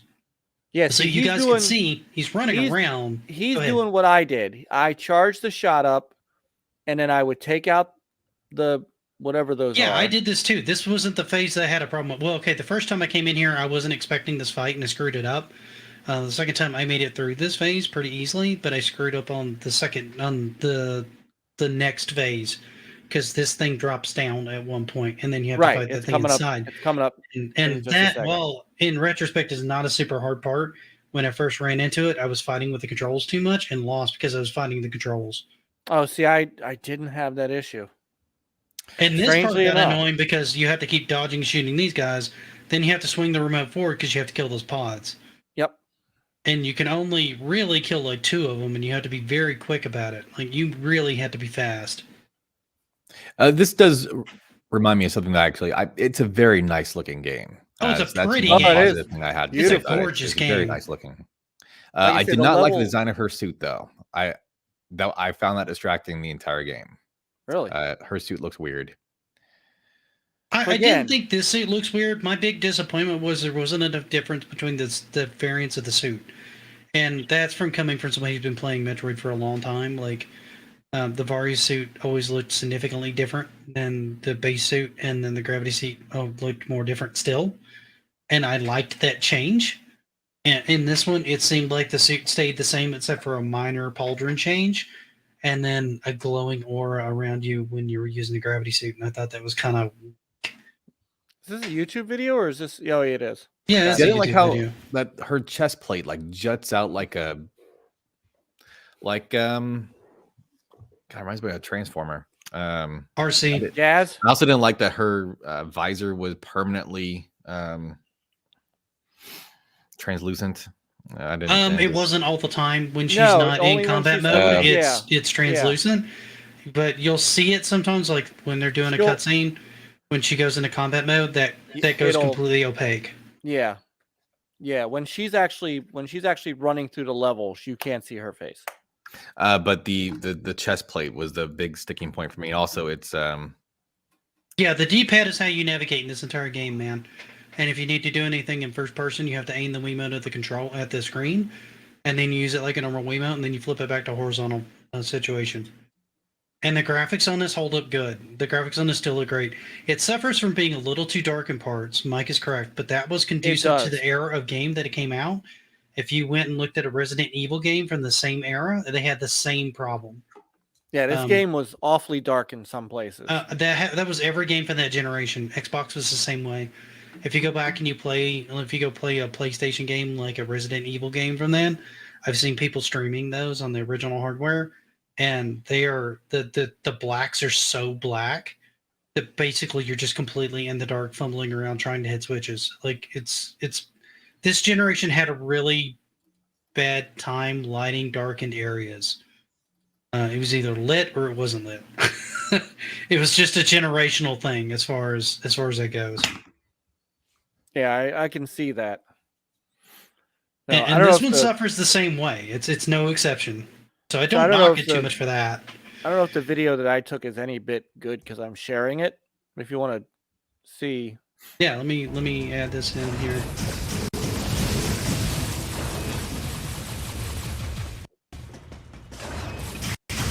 So this was the movement and the base combat in this game is stellar. Yes. Oh yeah. I also like all the throws that she does. Yeah. Like the little extra. The lethal strikes are phenomenal. I love being able to basically jump on top of a character with a charge shot and just do like an execution shot. That stuff's phenomenal. That's the kind of stuff I would like to see them revisit to make Metroid feel more dynamic. I thought they did a really good job with that in Dread. I mean, that was I came off of playing. I came directly off of Dread to play this game. Unfortunately. Yeah, this one kind of pales in comparison to Dread in a lot of ways, but the combat's really good. I think it's better than Dread. Yeah, Dread is more focused on getting away from enemies, not so much fighting them. So it's a little different. Your movement is better in Dread, I thought, though. No, your movement overall is better in Dread, but it's on a 2D plane. So yeah, it's built around that. And that same combat system, part of that came from this, which got molded into Samus Returns for the 3DS, and that's where that combat system came from. If you played Samus Returns on the 3DS, it's almost exactly the same combat system. Yeah, it's the same team and all that, so. Yeah. And it's Sakamoto's team. So he took the bones of what he had here and he manipulated it into a 2D Metroid game. But I feel like they could do this again, but do it better. And I would like to see that. Because I like the idea behind this. I like the bones behind this. I just feel it's lacking a couple things to make it execute the way I feel it needs to. Some of the hidden stuff was kind of interesting. Yeah, I missed a lot of it. I think when I finished this, I'd only gotten like 30% because I was trying to hurry through the game. So I missed a bunch of like energy parts. But that brings me to another point on this one that I wasn't super pleased with. Was the power-ups felt kind of lame in this one, from a Metroid standpoint. Yeah. Like you probably wouldn't think that because Metroid had two kinds of power-ups, right? You usually had like bomb power-ups that gave you more bombs, super bomb power-ups, you'd have super missile upgrades, you'd have missile upgrades, you have energy tanks, and sometimes energy tank parts. In this one, you have accelerator charge, which is kind of a really stupid idea, I feel like, because it just lets you charge your charge shot faster. I don't feel like that's super helpful. The emergency tank, which is for like when you're getting your ass kicked and you charge, you'll get more than a tank back. The more of those you get. And then energy tank parts and energy tanks along with missiles. So the energy tank parts, I was never a big fan when they did that. I understand they did it to make it feel more Zelda-like and add more collectibles. Not my favorite thing. The first Metroid didn't have it. It's fine. I can take it or leave it. The missile upgrades are kind of weak in this one too because they didn't give you as many missiles. But then you can recharge your missiles anytime you want to. So yeah, because I didn't really feel like they really needed to give you too many missiles in this one. Yeah, it doesn't feel very. I was actually fine. Right. Like the missiles, having more missiles doesn't feel very impactful to the gameplay anyway. Yeah, so that's the thing. It's like they would still give you missiles, and I never felt in danger of running out. Whereas in the other Metroid games, you're like, finally, I have another 5 missiles I can use. And this one is like you're wasting an item on a missile that I can recharge on my own. Give me something else, please. Is kind of where I ended up a lot.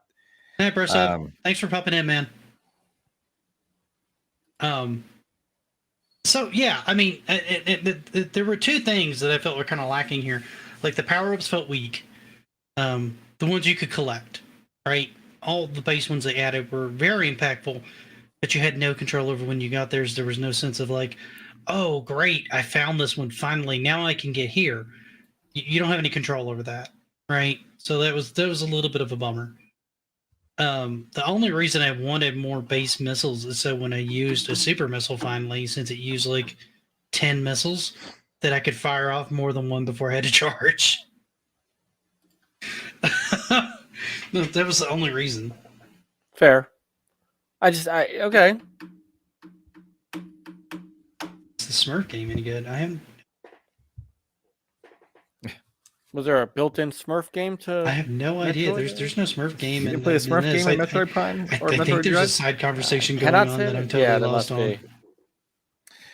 And I actually wrote down a couple of good things. So we already said nice graphics. It's a very nice looking game.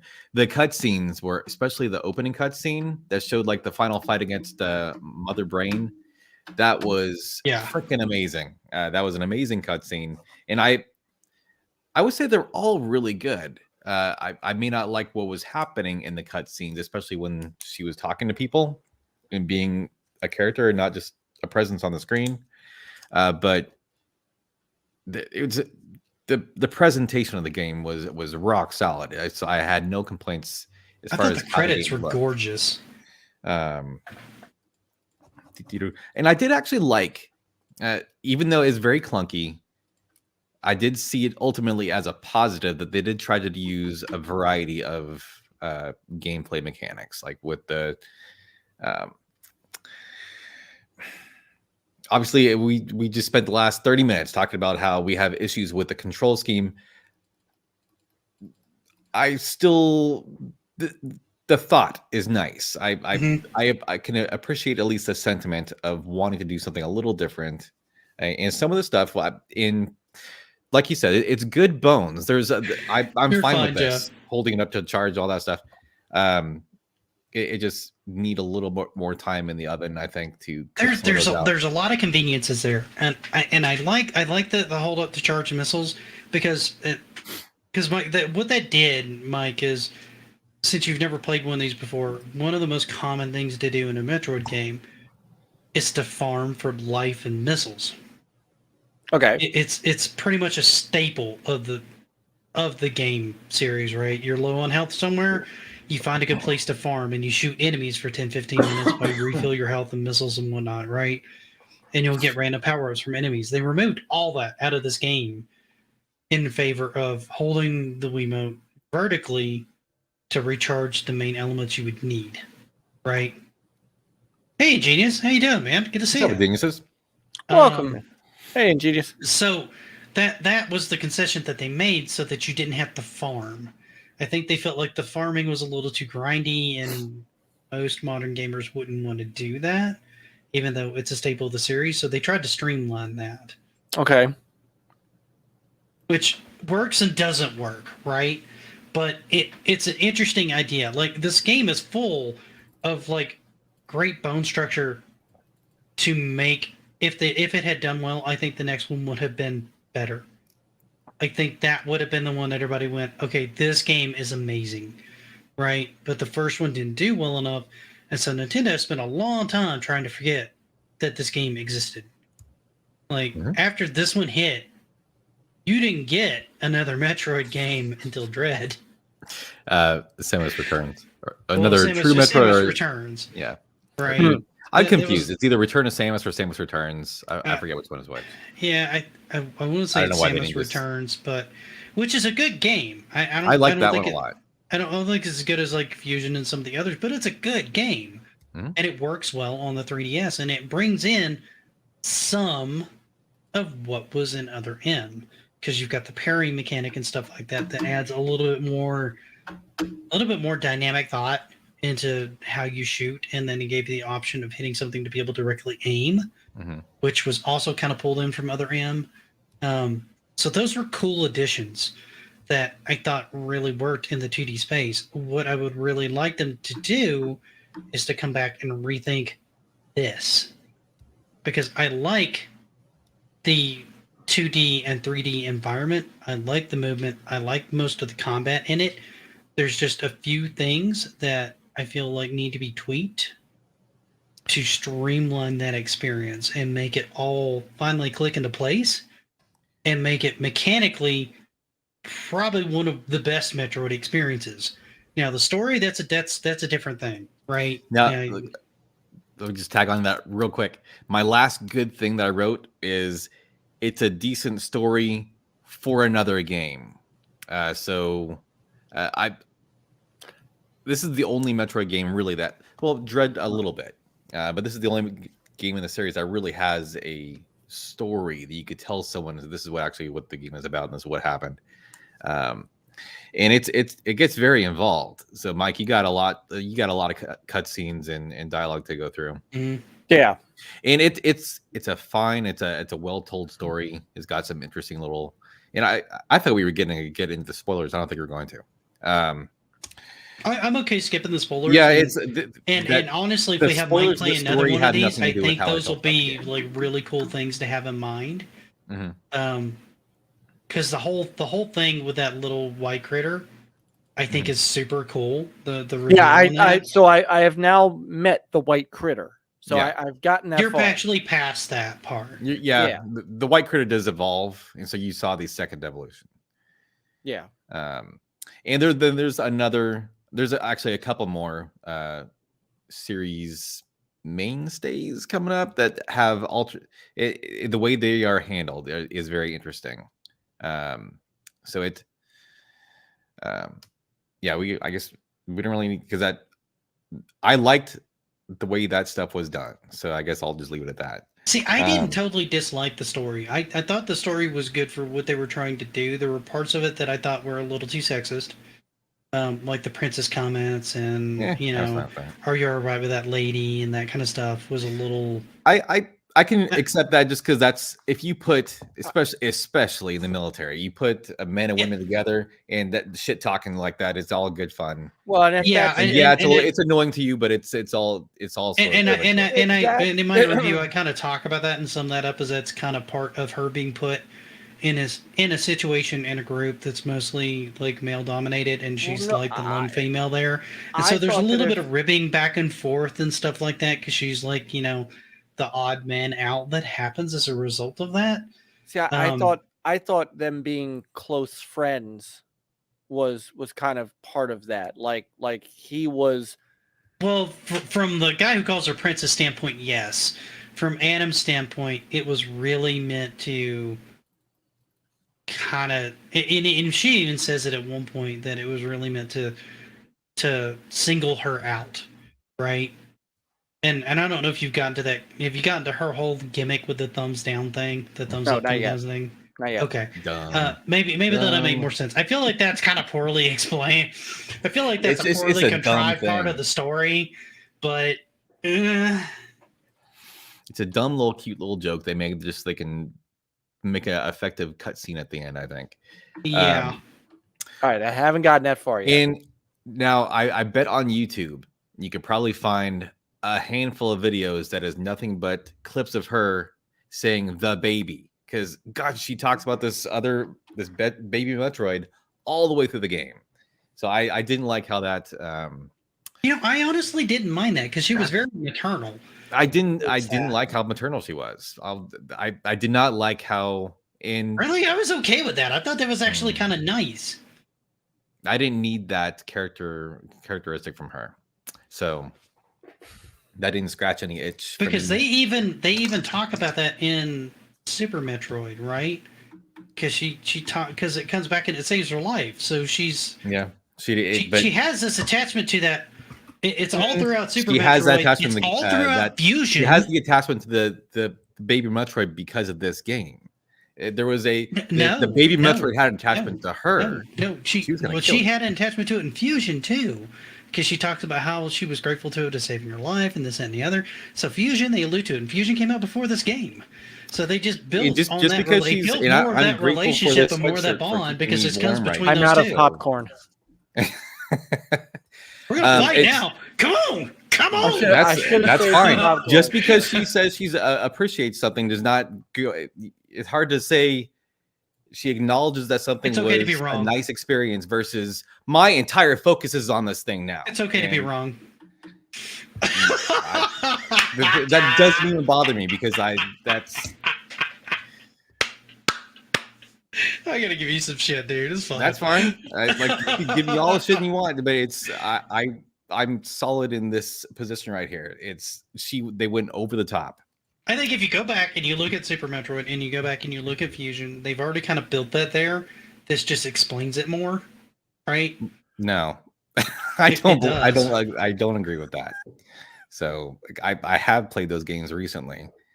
There's not a whole lot there to build on and be explained.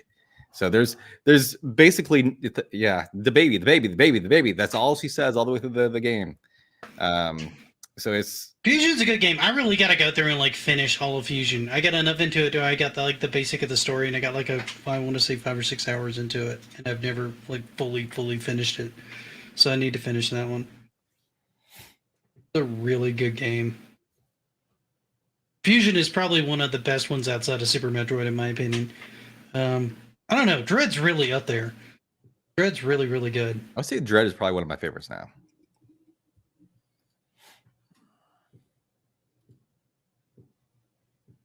But yeah, I mean, I didn't mind it. I didn't mind her talking about the baby. I didn't mind her getting this kind of maternal instinct towards it because it bonded to her. And I'll be honest, in the cutscenes where they showed the little baby Metroid in this thing, that thing's fucking adorable. Like, I kind of want to take it home and let it drain a few random pets in the neighborhood because it's hungry. Because it's adorable. It's like super cute for something that's meant only to like destroy the X parasite. So Mike, yeah, there's a whole lore that gets built around this thing that some of it kind of gets explained in Fusion. Some of it kind of gets. There's not a whole lot of like story until you get to run around. I want to say Fusion. Okay. Fusion tries to explain some of it. Dread has some more of it. Metroid Other M has some of it. Metroid itself was just a singular contained story. And then Super Metroid was just another extension of her going to another planet to do another thing. She's sent there to finish off the Metroids, right? Because they're considered a galactic threat. So she's hired to take care of them because she's already taken care of most of them. And so that's just her next mission, right? It is what it is. And from then on, they start to kind of build more of an actual story with more cutscenes and stuff. They do some of it in Super Metroid, where they'll like draw your eye to certain things, scenes and stuff like that, but they don't give you as much dialogue as they do in like Fusion, Other M, and Dread to kind of like spell out the story more. It's kind of left more to your imagination, like most early games were in the 8 and 16-bit era, where you kind of make up your own story around this. And that's really where the crux of the problem is like they had a story idea that they wanted to do. Yeah. Fusion came after timeline-wise and takes place after Other M, but the game came out before Other M. Other M was meant to fill in that gap between Super Metroid and Fusion. That's where it comes in the timeline. So is Metroid Other M better than Sonic CD? He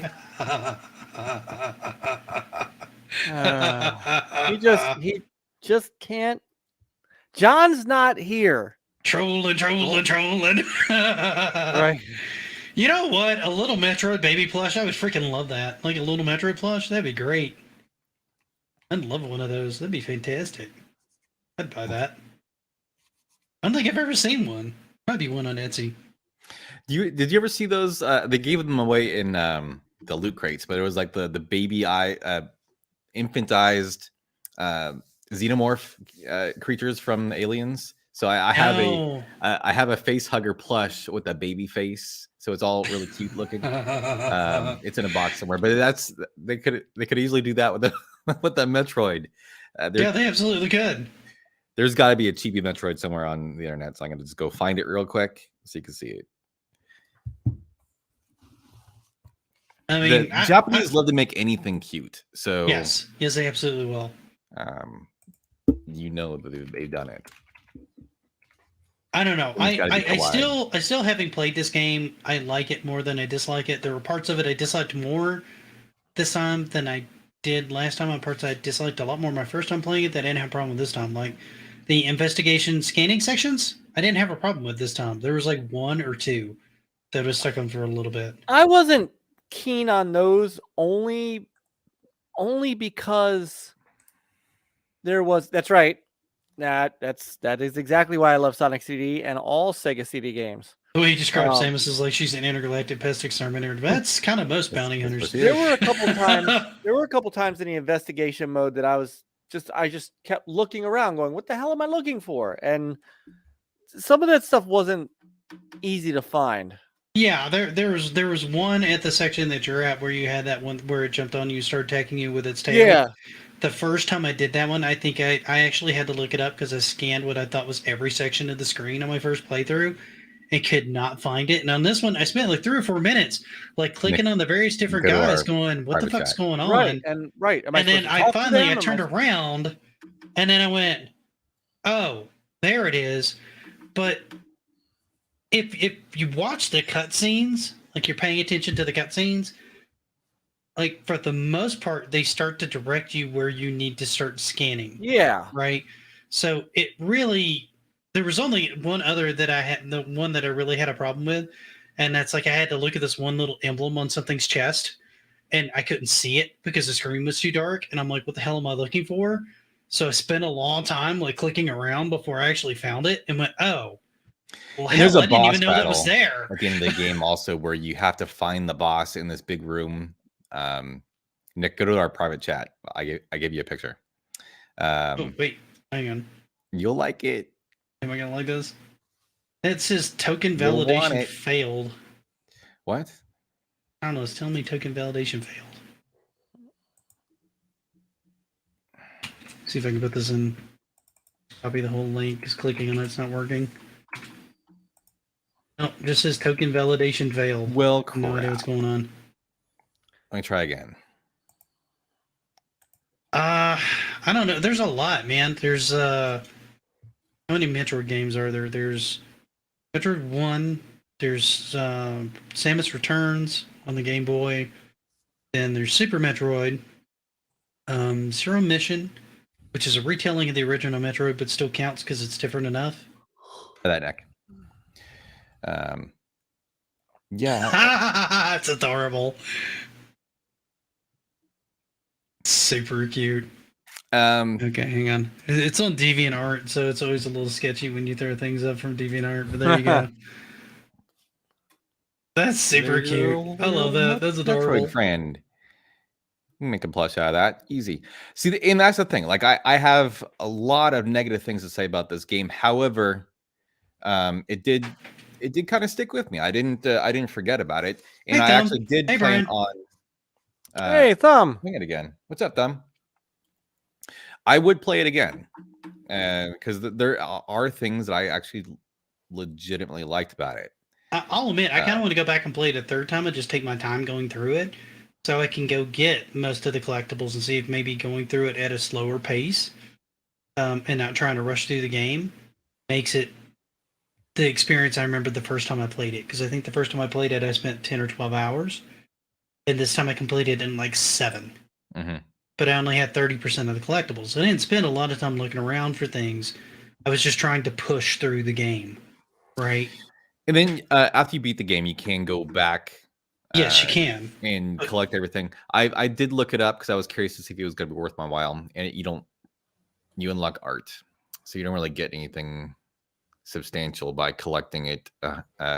Get like a 100% collection rate. Well, which is disappointing. You don't get a Chivo. Collecting stuff like that, just mostly to do it. Like Dread, I think I only got like 70, 75%, and then so many of those needed so many weird speed boost tricks that I wasn't really that keen on putting myself through that to get them. So I just stopped. I only know one guy who's crazy enough to get 100% on Metroid Dread. Speaking did it a couple of times because he a little loco that way. But he loves doing stuff like that, so more power to him.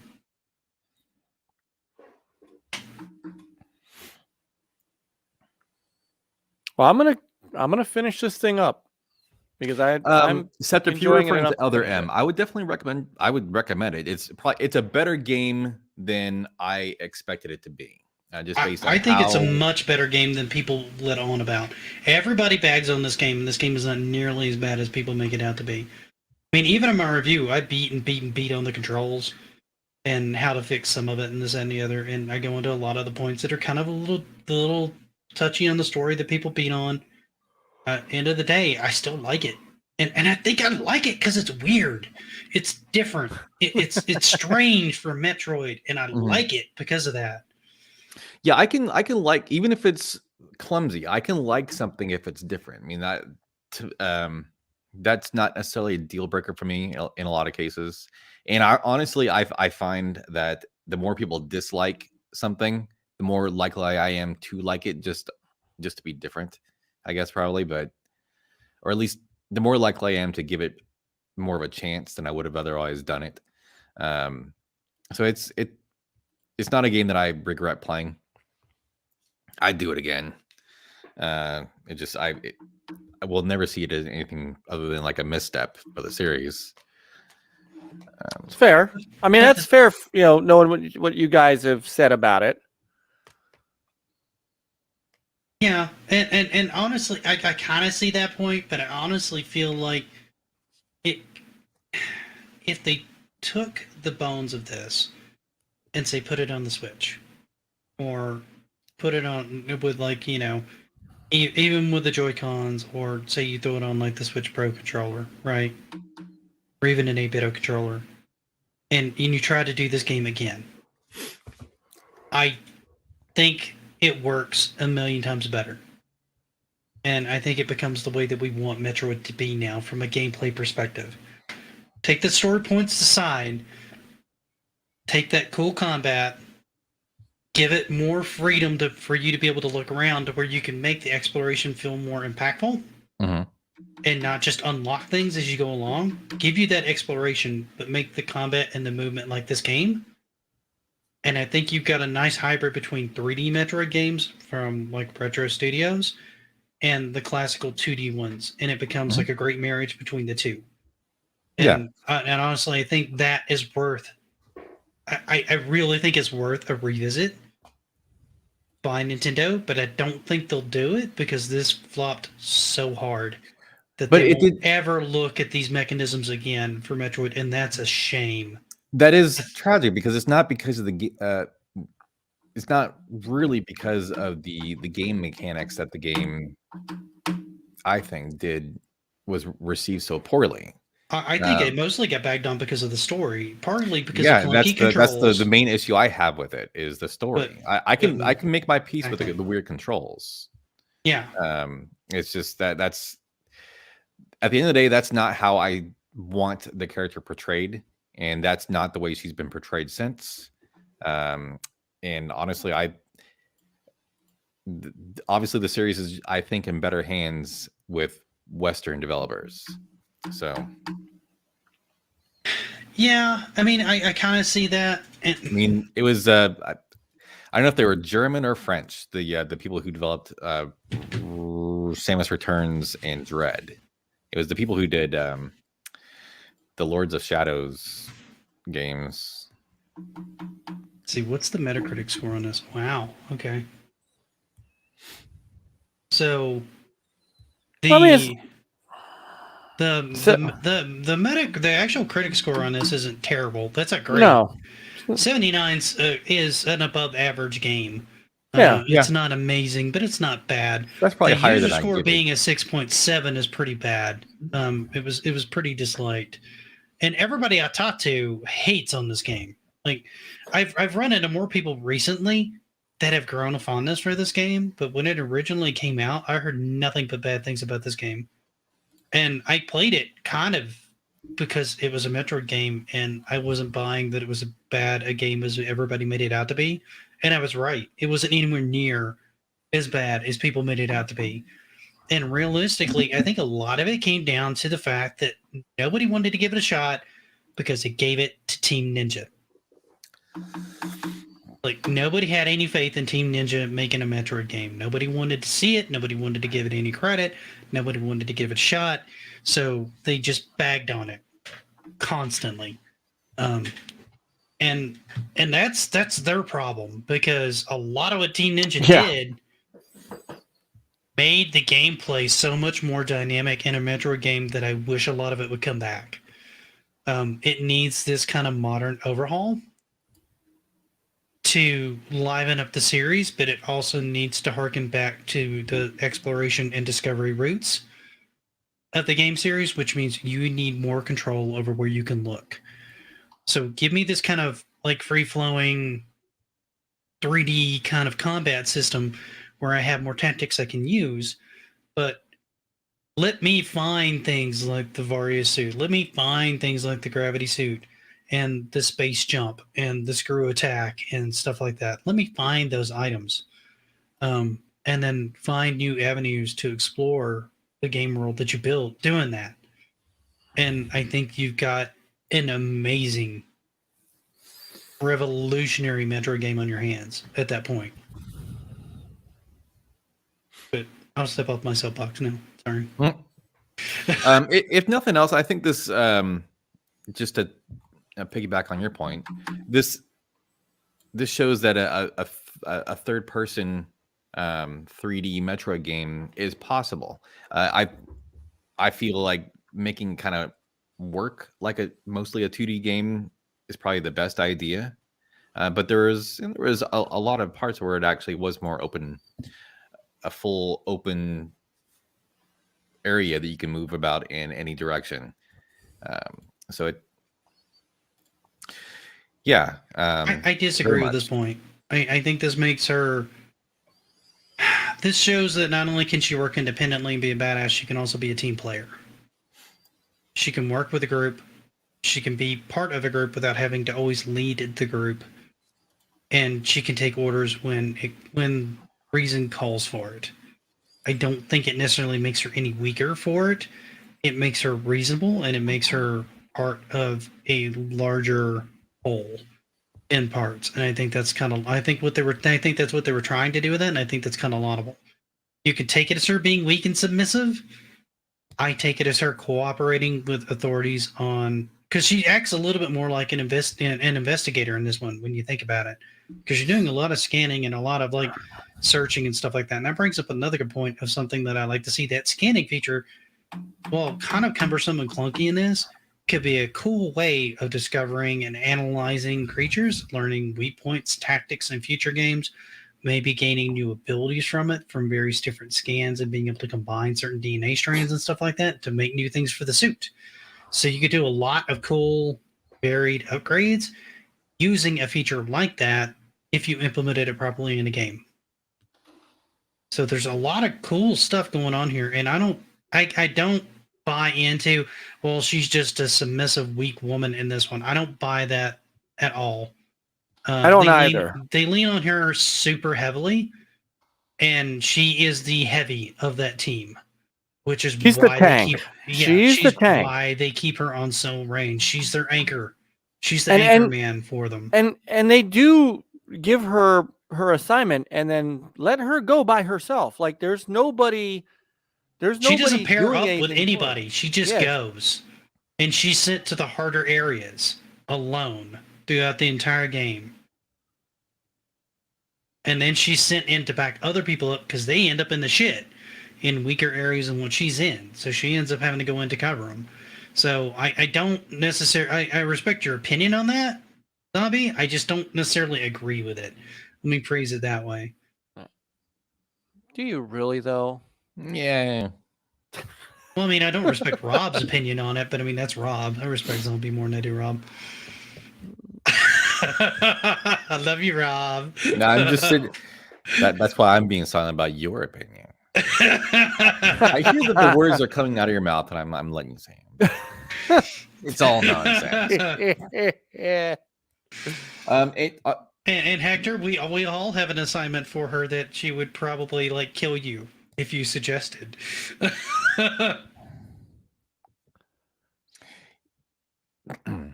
That's right. Put Mazen's little quote up on the screen.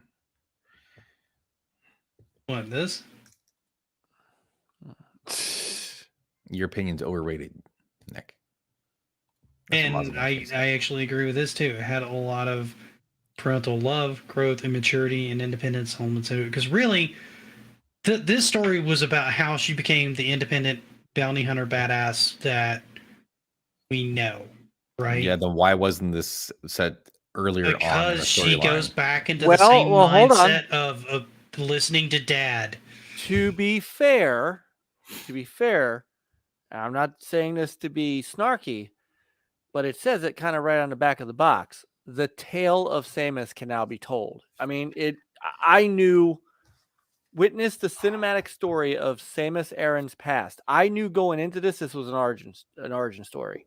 It's not an origin story though. It's the fourth I understand, so but I got trying to go into things that are part of her origin. I got this as before. Almost the new Tomb Raider games, right? This would be better if this did precede the original Metroid, or take place at least further back in the. I know you need to have that baby Metroid in there, but that could be anything. Okay, so he didn't actually see her submissive in this either. So I'm not the only one here thinking that. Okay, that's fine. Good. Because that's not how I took it. That's how a lot of people online took that story. If you're gonna have an opinion, you might as well be prepared to actually stand with it alone, which I'm fully prepared to do. But I'm not standing alone. You're with the majority of the online, which is wrong. Yeah, but that's okay. Online mob. Yeah. I have plenty of experience with online mobs. She's so independent and so strong that she's willing to literally, in the logic of this game and this story, she's willing to literally die out of respect of doing what Adam Malkovich tells her not to do. So she's following orders. Okay, great. Then maybe she should be a soldier and not a bounty hunter. I think it comes down to one, the military structure, and her looking at Adam as a father figure. And I think at this point, with her going back into that, was basically more looking at him as a parental figure and wanting to listen to someone she sees as her dad, right? And dad is trying to look out for the rest of the kids. And so she's trying to help him look out for the rest of the kids. So it goes back to that parental aspect, right? So how does the being raised by the Chozo fit into all that? I think this comes into play after she left the Chozo and ends up in the military, and that's the part that is weird to me too, because she was partially raised by the Chozo, and that's where I always got my understanding where she got most of her martial training was from them, because she had to learn how to use the suit. And even when you see the cutscene, she's using the suit. So even when she was working with the Galactic Federation, under the Galactic Federation, she wasn't using their weapons. She was already using the suit. Partially because of the way they have the suit designed in this, it's almost like part of her DNA. She can just sort of summon it. Which is cool. Weird, but cool. And that's the part that's strange about how he did the origin story, right?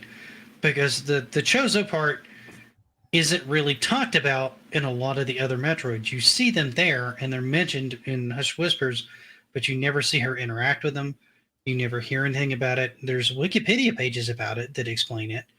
And I think there's some backstory in other places that aren't part of the main games, but it's never really been portrayed in a game outside of Dread that I recall. I think it got fleshed out a lot in the Prime series. So obviously that might just be a story mechanic that Retro Studios injected into the series. And maybe Sakamoto didn't want to use like Prime's influence on that, because he seems like the kind of person that wouldn't want a Western influence on a Japanese character. He strikes me as that kind of guy. That's fair. So maybe that's why he kind of went that direction with it. I don't know. I mean, I like the whole thing with the Chozo. I think that's cool. And they used that in Dread. So eventually he embraced it, because a lot of that gets worked into Dread. Dread's whole story. I don't know how much he actually had to do with the development of Dread. And I think he's the main director out of Dread. I don't know if he was. I was trying to find that while you were talking earlier, because I know it was developed by a different team. I don't know if the director is the same. Designer Yoshio Sakamoto. It's designer. So he's got a designer credit on it. I don't know what that means in this context. Yeah, that's I know that games have a director, and I know they have writers, and I don't know what a designer does. Does that just mean he designed the I don't know. characters and Let's they're using it, or I'm gonna pull it up on here and see how he's listed there. He's also listed as a designer of Metroid Fusion, and he was the director on that. Mm-hmm.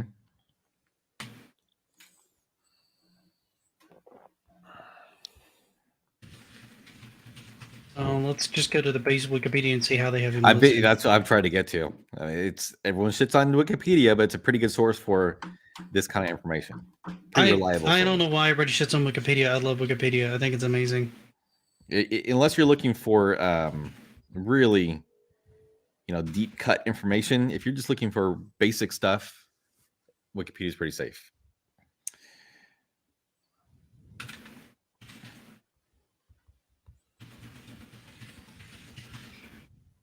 Let's pull up his Wikipedia page. Here we go. Let's see. Fusion has him as chief director. Zero Mission director. Samus Returns producer, and Metroid Dread he was a producer. So they have him labeled as a producer. Yeah. So not the main director, Mercury but a producer Steam was on really it. the main people doing the heavy lifting for Dread and Samus Returns. There is, and it just had him. I went to that one, and it had him listed as a designer. That's why I went to Wikipedia, because I'm curious what they mean designer's by vague. designer.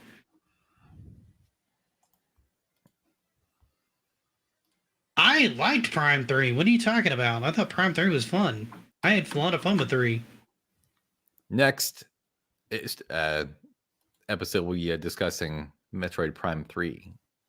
I'll probably have to go and buy that one because I can't find my copy of that one either. I lost both those copies. You have to dig through my basement to find out what my mother-in-law did with half my Wii games. Kind of pissed about that. That's all you need right there. Yeah, you know how much that runs now if you try to buy that? That's like $1,000. $1,000. I thought it was like 60. Wow. Yeah, if you bought it new, normally, if you try to find it on eBay, it's insane.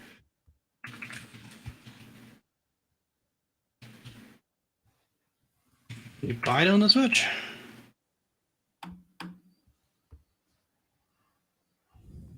Now, there's a rumor from Nintendo Life that the Metroid Prime Switch remastered is wrapped up. I don't know about that.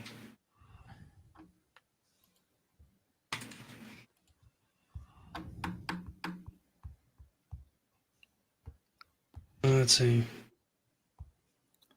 Metroid Prime 3 Corruption is $15. Metroid Prime Trilogy.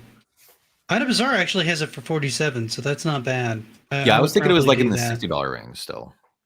I would be okay with that. For all 3 of those and be able to use Wii motion controls on that, I'd be okay with that. Yeah, I think that the Wii controls for Prime 1 and 2 worked out very well.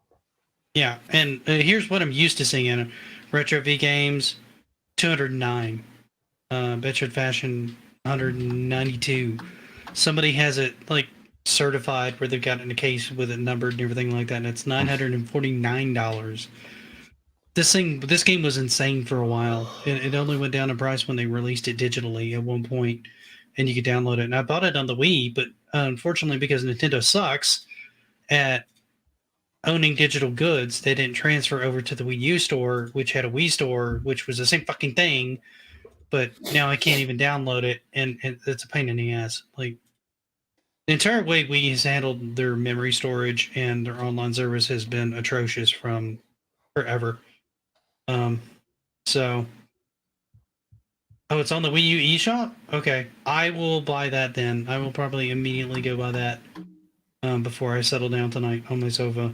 So that's sold. Yeah, I think you have limited time to do that. When is the Wii Shop closing? It closes in 2023. So yeah, you got a year. Yeah, you got a year.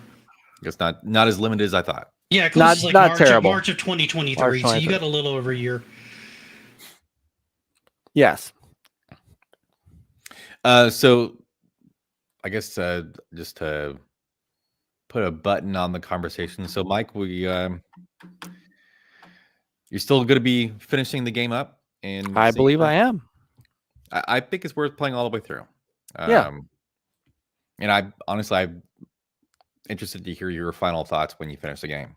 Absolutely. I've enjoyed it so far. So that's the good thing. I've enjoyed it so far. I mean, take the time to kind of listen to the cutscenes and go through the story and get a feel for what you think of the story. I mean, you've heard of what we said on it, but it's also tinged a bit with our own preconceptions of the character. Which It's is okay. heavily tinged with preconceptions. So I'm very curious to see what your take, having never played these and don't have any of these preconceptions on this character, what you think of the character, Samus, when you're done. And there are some story elements at the end of the game that are kind of there for you to kind of geek out a little bit because you know these things from the other games, which you might miss out on. Gotcha. It might be. Yeah, I don't feel like he's going to get. I don't feel like the epilogue section is going to resonate with him as much as it did. No, long-time Metroid fans. Well, but what may happen is I do that, and then I go and play a couple other games, and I go, "Oh, that's what that is."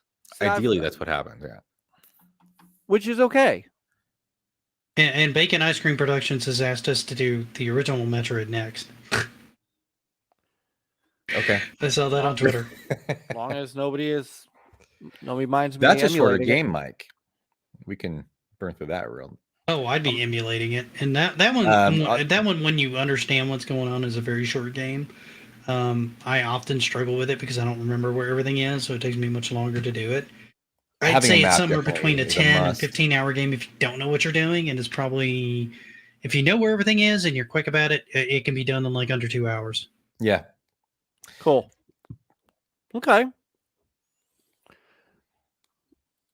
Let me finish this one first. Yeah, absolutely. Yeah. I'm not putting any pressure on you to finish this one. Take your time with it, enjoy it. I'm totally game for coming back for more Metroid if we want to do that, but if we want to move to a different game at this point, we can think about that and come up with what game we want to do next. Doesn't have to be the original Metroid. I don't mind it being the original Metroid. I like the original Metroid.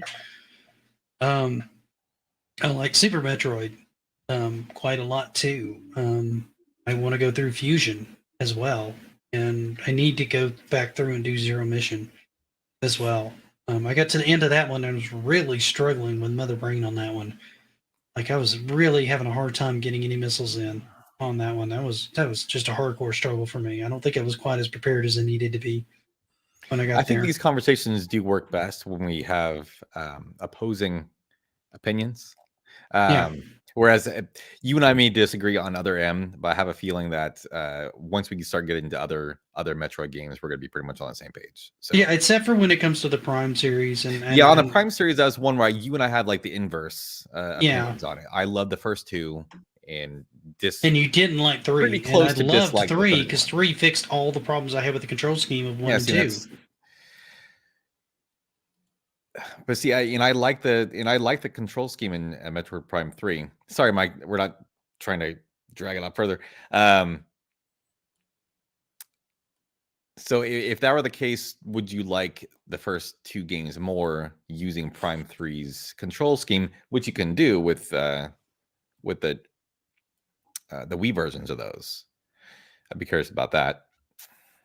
Yeah, I honestly kind of want to borrow my buddy's GameCube and play through Prime on the original controls and then try to do it on Trilogy just to see if my same impression holds or not. The change to control scheme fixes some of my inherent frustration. Which mostly led down to I thought the visor part was too much. There were too many visors and they were on that little D-pad and I kept having to flip through them and it just drove me insane. It was a little fun mechanic that got maybe they didn't need 3 per game. Yeah, it was just too much to have to juggle while you had all those things attacking you. To give you some perspective, Mike, is there's one fight against like this super space pirate thing where you have to blow off like 7 pieces of armor on him before you can do any damage. But every time you blow off a piece of armor, he spawns adds that you have to kill, and you have to guess which visor mode you can see them in so you can hurt them. So you end up flipping through visor modes on the D-pad trying to find them, so then you have to like track them down and shoot them while he's still shooting at you, while they're shooting at you, so you can flip back to the normal visor mode so that you can shoot another piece off him, and it's just a huge clunky exercise in irritation. Okay. And the fact that you don't use dual analogs on that, but you have to precision aim with the C-stick, which locks you into position, becomes an increasing. And I think it really had, with me, I think it didn't resonate because I had been playing the Xbox and was used to dual analogs from Halo. And then you threw me into Metroid Prime, where you use a single analog and then you hit the Z button and you go into like the viewing mode to where you can like aim, right? You can free aim. And you make me hit a Z button to do that, and it drives me insane. Like, I hate that. And then you couple that with the visors that I have to juggle at the same time, and it just becomes this weird, cumbersome, juggly mess of buttons that I have to hit to complete a fight that really should not be that complicated.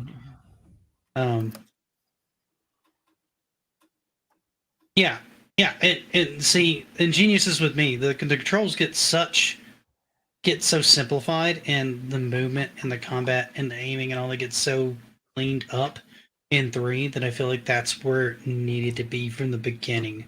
But you couldn't do it with a GameCube controller. So they did what they could with the GameCube controller, which was laudable because in a lot of ways it works amazing well. I mean, for a GameCube era game, it's like out. And getting Metroid into 3D in the first place was just like, holy crap, you pulled it off. This is amazing. But yeah. Okay. The fighters were such tedious ass. Anyway, that's all I got. I'm sorry. I dragged us on like another 30 minutes. I'm sorry. All good. Like falling asleep in his chair here.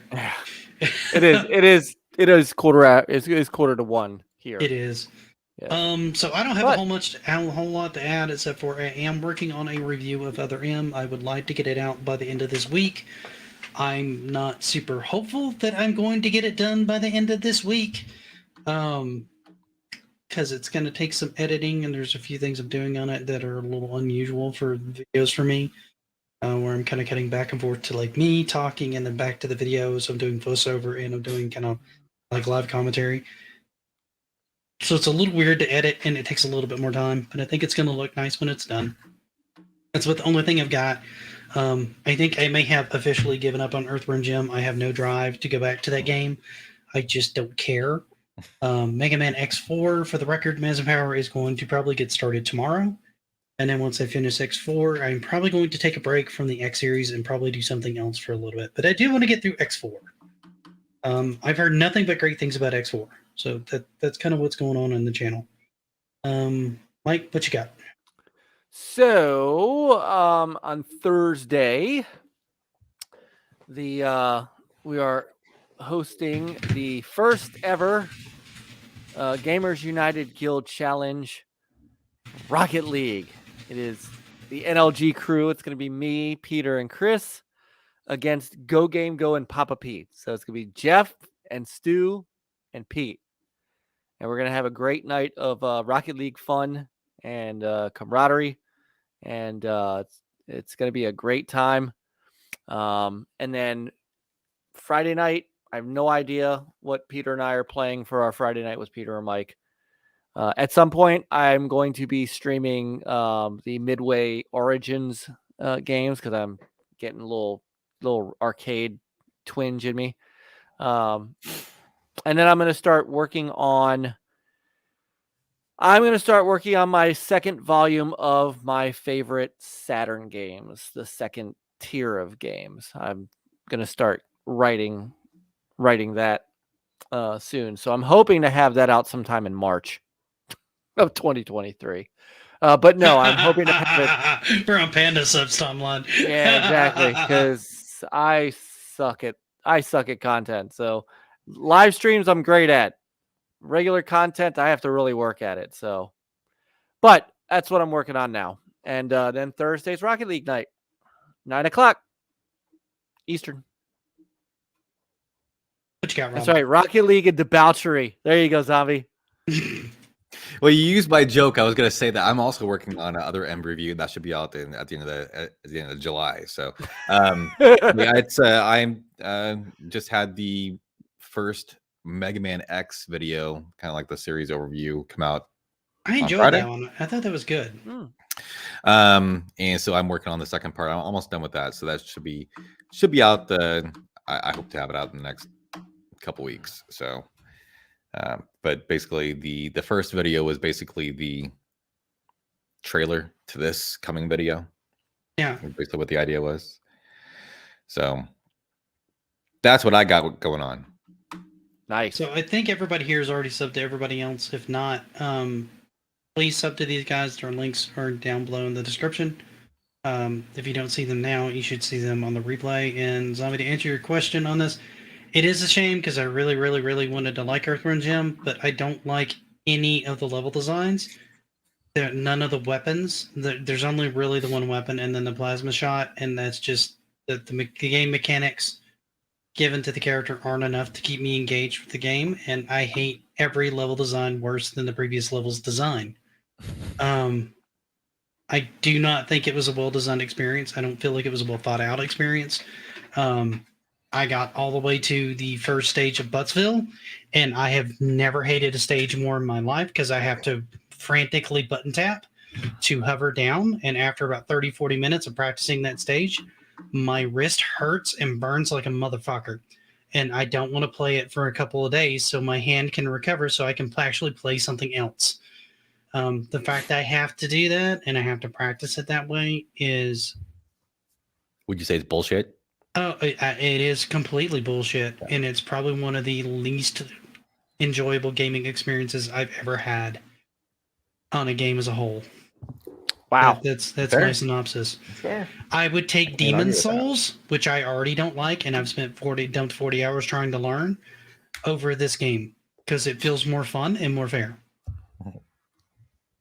And if you get hit one time on your way down on Buttsville, you may as well let go of the controller because you're dead.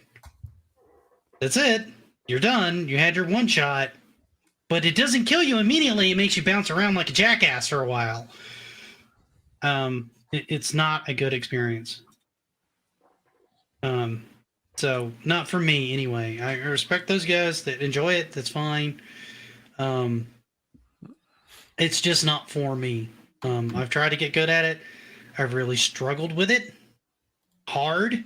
That's fair. And I've kept pushing on it, even though I didn't enjoy any of it. Almost the icing on the actually, if you ripped out two stages, I might be able to put up with it a little bit. If you ripped out the Anti-Asteroids parts, because I loathe those sections.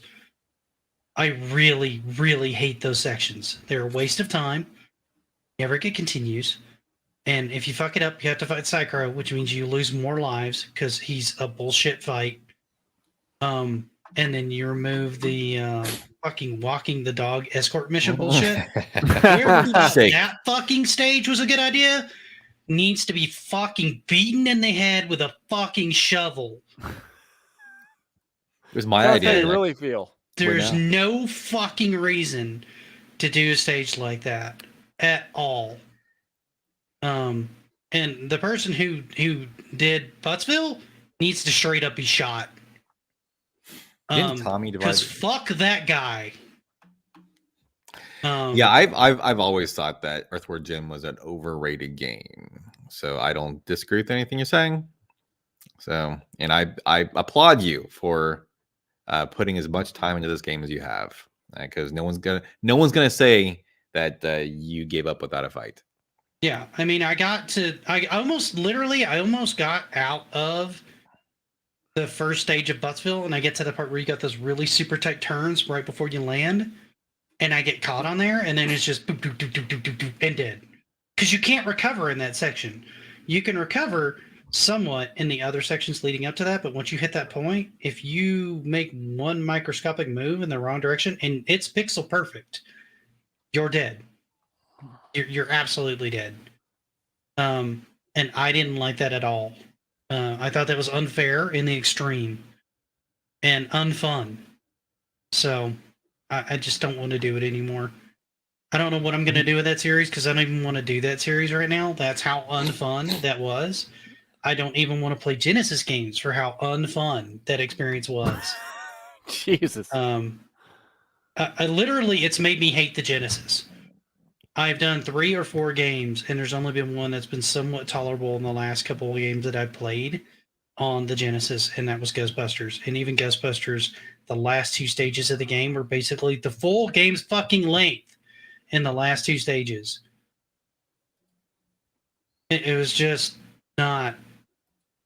No, it's really killed me on the Genesis as a whole. Yeah. I have no idea what up, if you like your Genesis, don't ever play Earthbound Jim. Save yourself from hating your Genesis.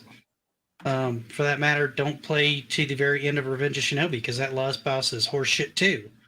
That's a badly designed boss. Yeah.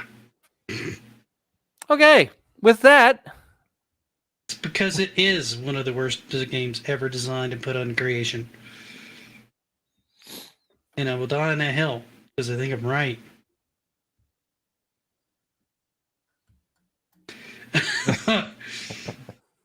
well, good night, everybody. So we're going to end on that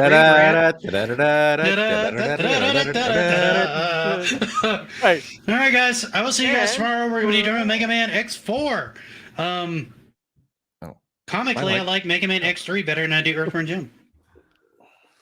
Stick that in your pipe and smoke it. Good night. Love you guys. Night, everyone. Lay on, gamers.